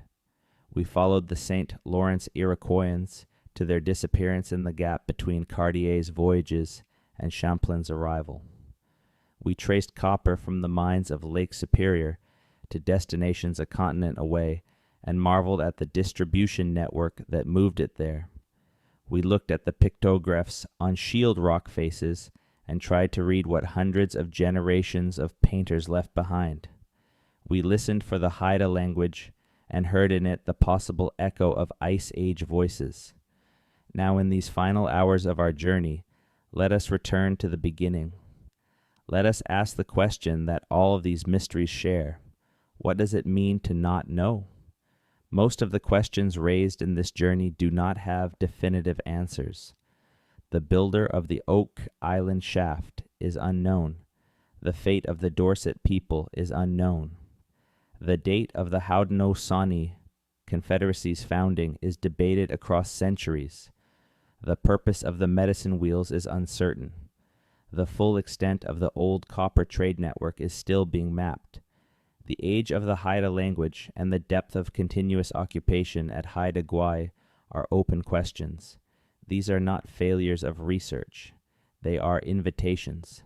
The not knowing is where the history lives, in the gap between what we can demonstrate and what we cannot, in the space between the artifact and its meaning, between the bone and the life that it came from, between the mark in the rock and the hand that made it. Ancient Canadian history is, in many of its most significant aspects, still being written. The archaeologists in the field, the linguists studying Indigenous languages, the geneticists analyzing ancient DNA, the ecologists reading the paleoecological record of lake sediments, the knowledge keepers maintaining the oral traditions of their communities. All of these people are engaged in an ongoing act of recovery, trying to reconstruct a past that is enormous in its scope and still largely unknown. And the unknown is enormous. The land is enormous. The time depth is enormous. The diversity of cultures and languages and traditions and technologies that have inhabited Canada across the millennia is only beginning to be understood. We are at the beginning of knowing, not the end. Every answer generates new questions. Every new site found raises more mysteries than it resolves. This is the character of history in a land this old and this vast. Let us speak of a few final mysteries before we rest. There's a place in the interior of Labrador, in the vast and roadless territory between the coast and the Quebec border, where a river called the Moise flows into the St. Lawrence. In the drainage of the Moise and the surrounding rivers, the Innu people have hunted caribou for thousands of years, following the George River and Leaf River caribou herds that migrate through this territory in numbers that, at their historical peak, numbered in the hundreds of thousands. The Innu oral traditions about this territory are extensive and detailed. They describe specific places with specific names, each name encoding information about the character of the place, its resources, its dangers, its history. The place name system of the Innu is a kind of map, a geographical database encoded in language that allows a person who knows the tradition to navigate a vast and complex landscape without ever having been in a specific location before, simply by following the information embedded in the names. This kind of place name knowledge system is found among Indigenous peoples across Canada and across the world. It represents a form of geographical information technology that predates written maps by millennia, that is distributed across a community rather than stored in a single document, and that encodes not just location information, but ecological, historical, and spiritual data about each named place. The destruction of Indigenous place name systems through the imposition of European names, a systematic practice of colonial administration in Canada, represents an enormous loss of geographical and historical information. When a river that has been known by an Innu name for thousands of years, a name that encodes specific information about its character and significance, is renamed by a government official who has never seen it, something irreplaceable is lost. The name carries information. The replacement name carries different information, usually much less of it. The recovery and documentation of Indigenous place names is one of the most urgent tasks of historical and linguistic research in Canada. In many communities, the elders who carry the full richness of the traditional place name knowledge are in the final generation of their lives. The work of documentation, undertaken in partnership with communities, is happening, but it is happening against the clock. What is lost when a place name system disappears is not just the names. It is the history embedded in those names, the accumulated knowledge of what happened at each named place, who was there, what resources it holds, what caution it requires, what ceremony it deserves. It is thousands of years of geographical knowledge compressed into language, and when the language that carries it falls silent, the knowledge goes with it. This is one of the deepest mysteries of ancient Canada. How much of the ancient past is encoded in the languages and traditions of Indigenous peoples, waiting to be recovered if the conditions for recovery can be created before it is gone forever? How much history is walking around in the minds of elders who have not yet had the chance to share it with anyone who will write it down or record it? How much of what we call mystery is simply knowledge that exists but has not yet found its way into a form that the broader world can access?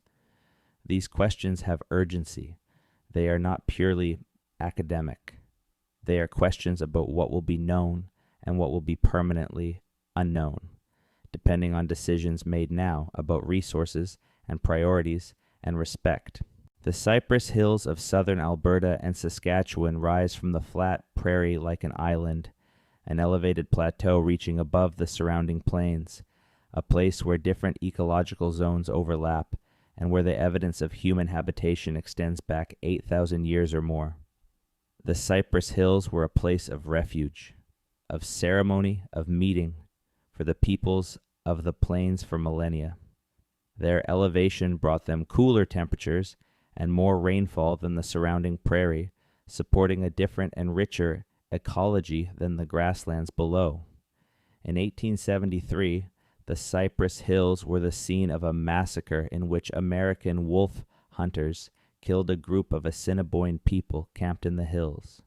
The massacre was one of the immediate triggers for the establishment of the Northwest Mounted Police and the eventual negotiation of the numbered treaties in the West. It is a moment of historical infamy in the story of Western Canada. But before that history, before the arrival of Europeans on the prairie, the Cypress Hills were already old in human terms.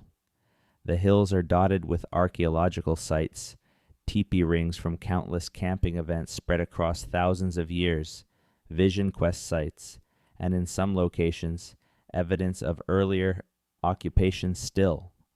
The stone tools found in the oldest Cypress Hill sites are consistent with the earliest period of human occupation of the plains, the time when the megafauna was still present and the landscape was different from anything that exists today. The Cypress Hills are also the location of one of Canada's most significant and least resolved mysteries of the contact period, the question of when the horse returned to the prairie.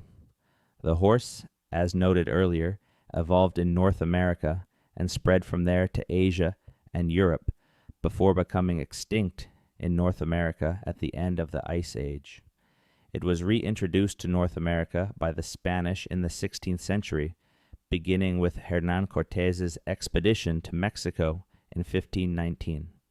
Horses that escaped from Spanish expeditions or were traded or raided away from Spanish settlements gradually spread northward through indigenous trading networks, transforming the cultures of the Great Plains in what scholars sometimes call the Equestrian Revolution.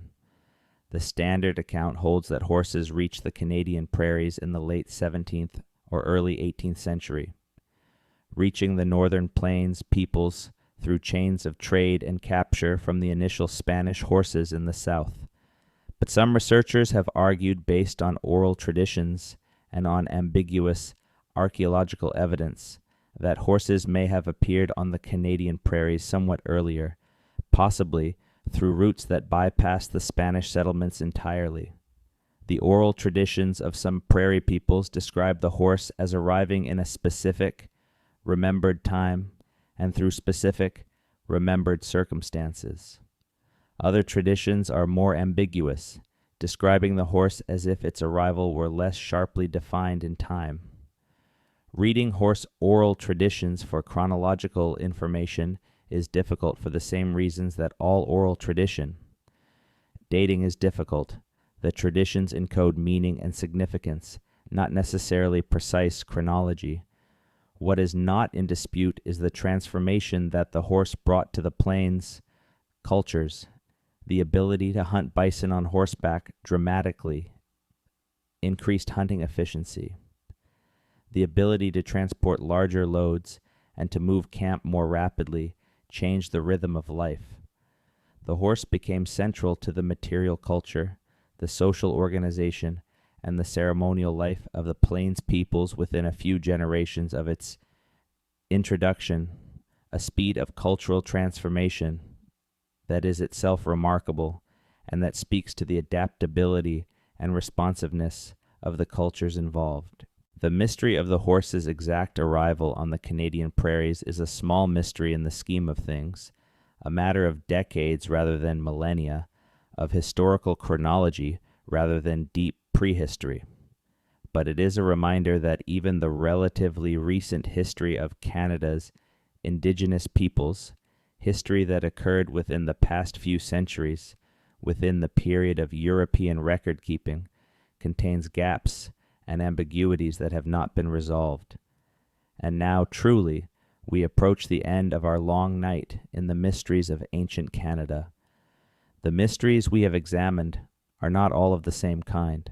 Some are mysteries of evidence, things that happened but left insufficient physical traces to be clearly understood.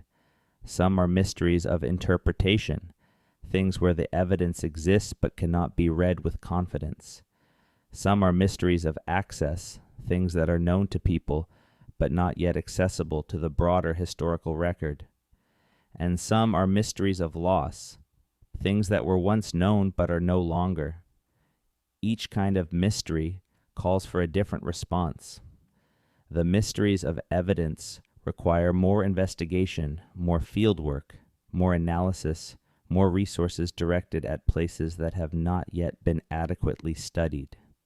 The mysteries of interpretation require collaboration between different kinds of expertise, between archaeologists and linguists and ecologists and knowledge keepers, each bringing a different perspective to evidence that no single discipline can fully read. The mysteries of access require relationships, respect, and the patience to create the conditions in which Indigenous knowledge holders can share what they carry with the broader world on their own terms. And the mysteries of loss require grief, the acknowledgement that some of what was here is gone, that the destruction of the past century and more has cost us knowledge that cannot be recovered, and that this loss is real and significant. The history of ancient Canada is not a completed story. It is an ongoing inquiry conducted through the tools of multiple disciplines and through the knowledge of the peoples who have carried the deepest relationship with this land across the greatest span of time. The inquiry is not finished. The archives are not closed. The ground still gives up new things. The oral traditions still contain knowledge not yet documented. The languages still encode information not yet recovered. In all of this, the land itself is the constant. The shield rock is 4 billion years old. The rivers have been flowing through the same valleys, more or less, for millions of years. The northern lights that cross the sky above the Yukon have been seen by eyes that stared upward from Bluefish Caves 24,000 years ago. The salmon still run up the Fraser. The caribou still cross the Ungava Peninsula. The tide still floods and drains the inner tidal zones where the fish weirs stand. The land does not forget. It carries the record of everything that has happened in it, in the soil, in the sediment, in the DNA of its inhabitants, in the rock surfaces that bear the marks of human hands. The land is the archive. The question is always whether we know how to read it. We are learning, slowly, imperfectly, with many false starts and wrong turns. We are learning to read the land of Canada in all of its extraordinary depth. And as we learn the picture of what has happened here, the full and astonishing history of human presence in this enormous country grows richer and more complex and more wonderful. The mysteries remain, but so does the inquiry, and so does the land. Rest now. Let the stories settle into the dark corners of the mind, where they will be there when you wake, patient as the shield rock, quiet as the boreal forest in winter, deep as the cold water over the 9,000-year-old hunting ground at the bottom of Lake Huron. Canada is old. Its human history is older than most of us have been told. The people who came first to this land, who walked its glaciers and its forests and its coasts and its prairies, who built its fish weirs and its pit houses, and its medicine wheels and its burial mounds, who painted its cliff faces and mapped its stars and carried its languages across 10,000 years, deserve to be known. They deserve to have their history told as completely and as accurately as we can manage, with all of its complexity and all of its uncertainty and all of its wonder. This has been 3 hours in the ancient mysteries of Canada. There are many more hours where these came from. The land is full of stories. The stories are waiting.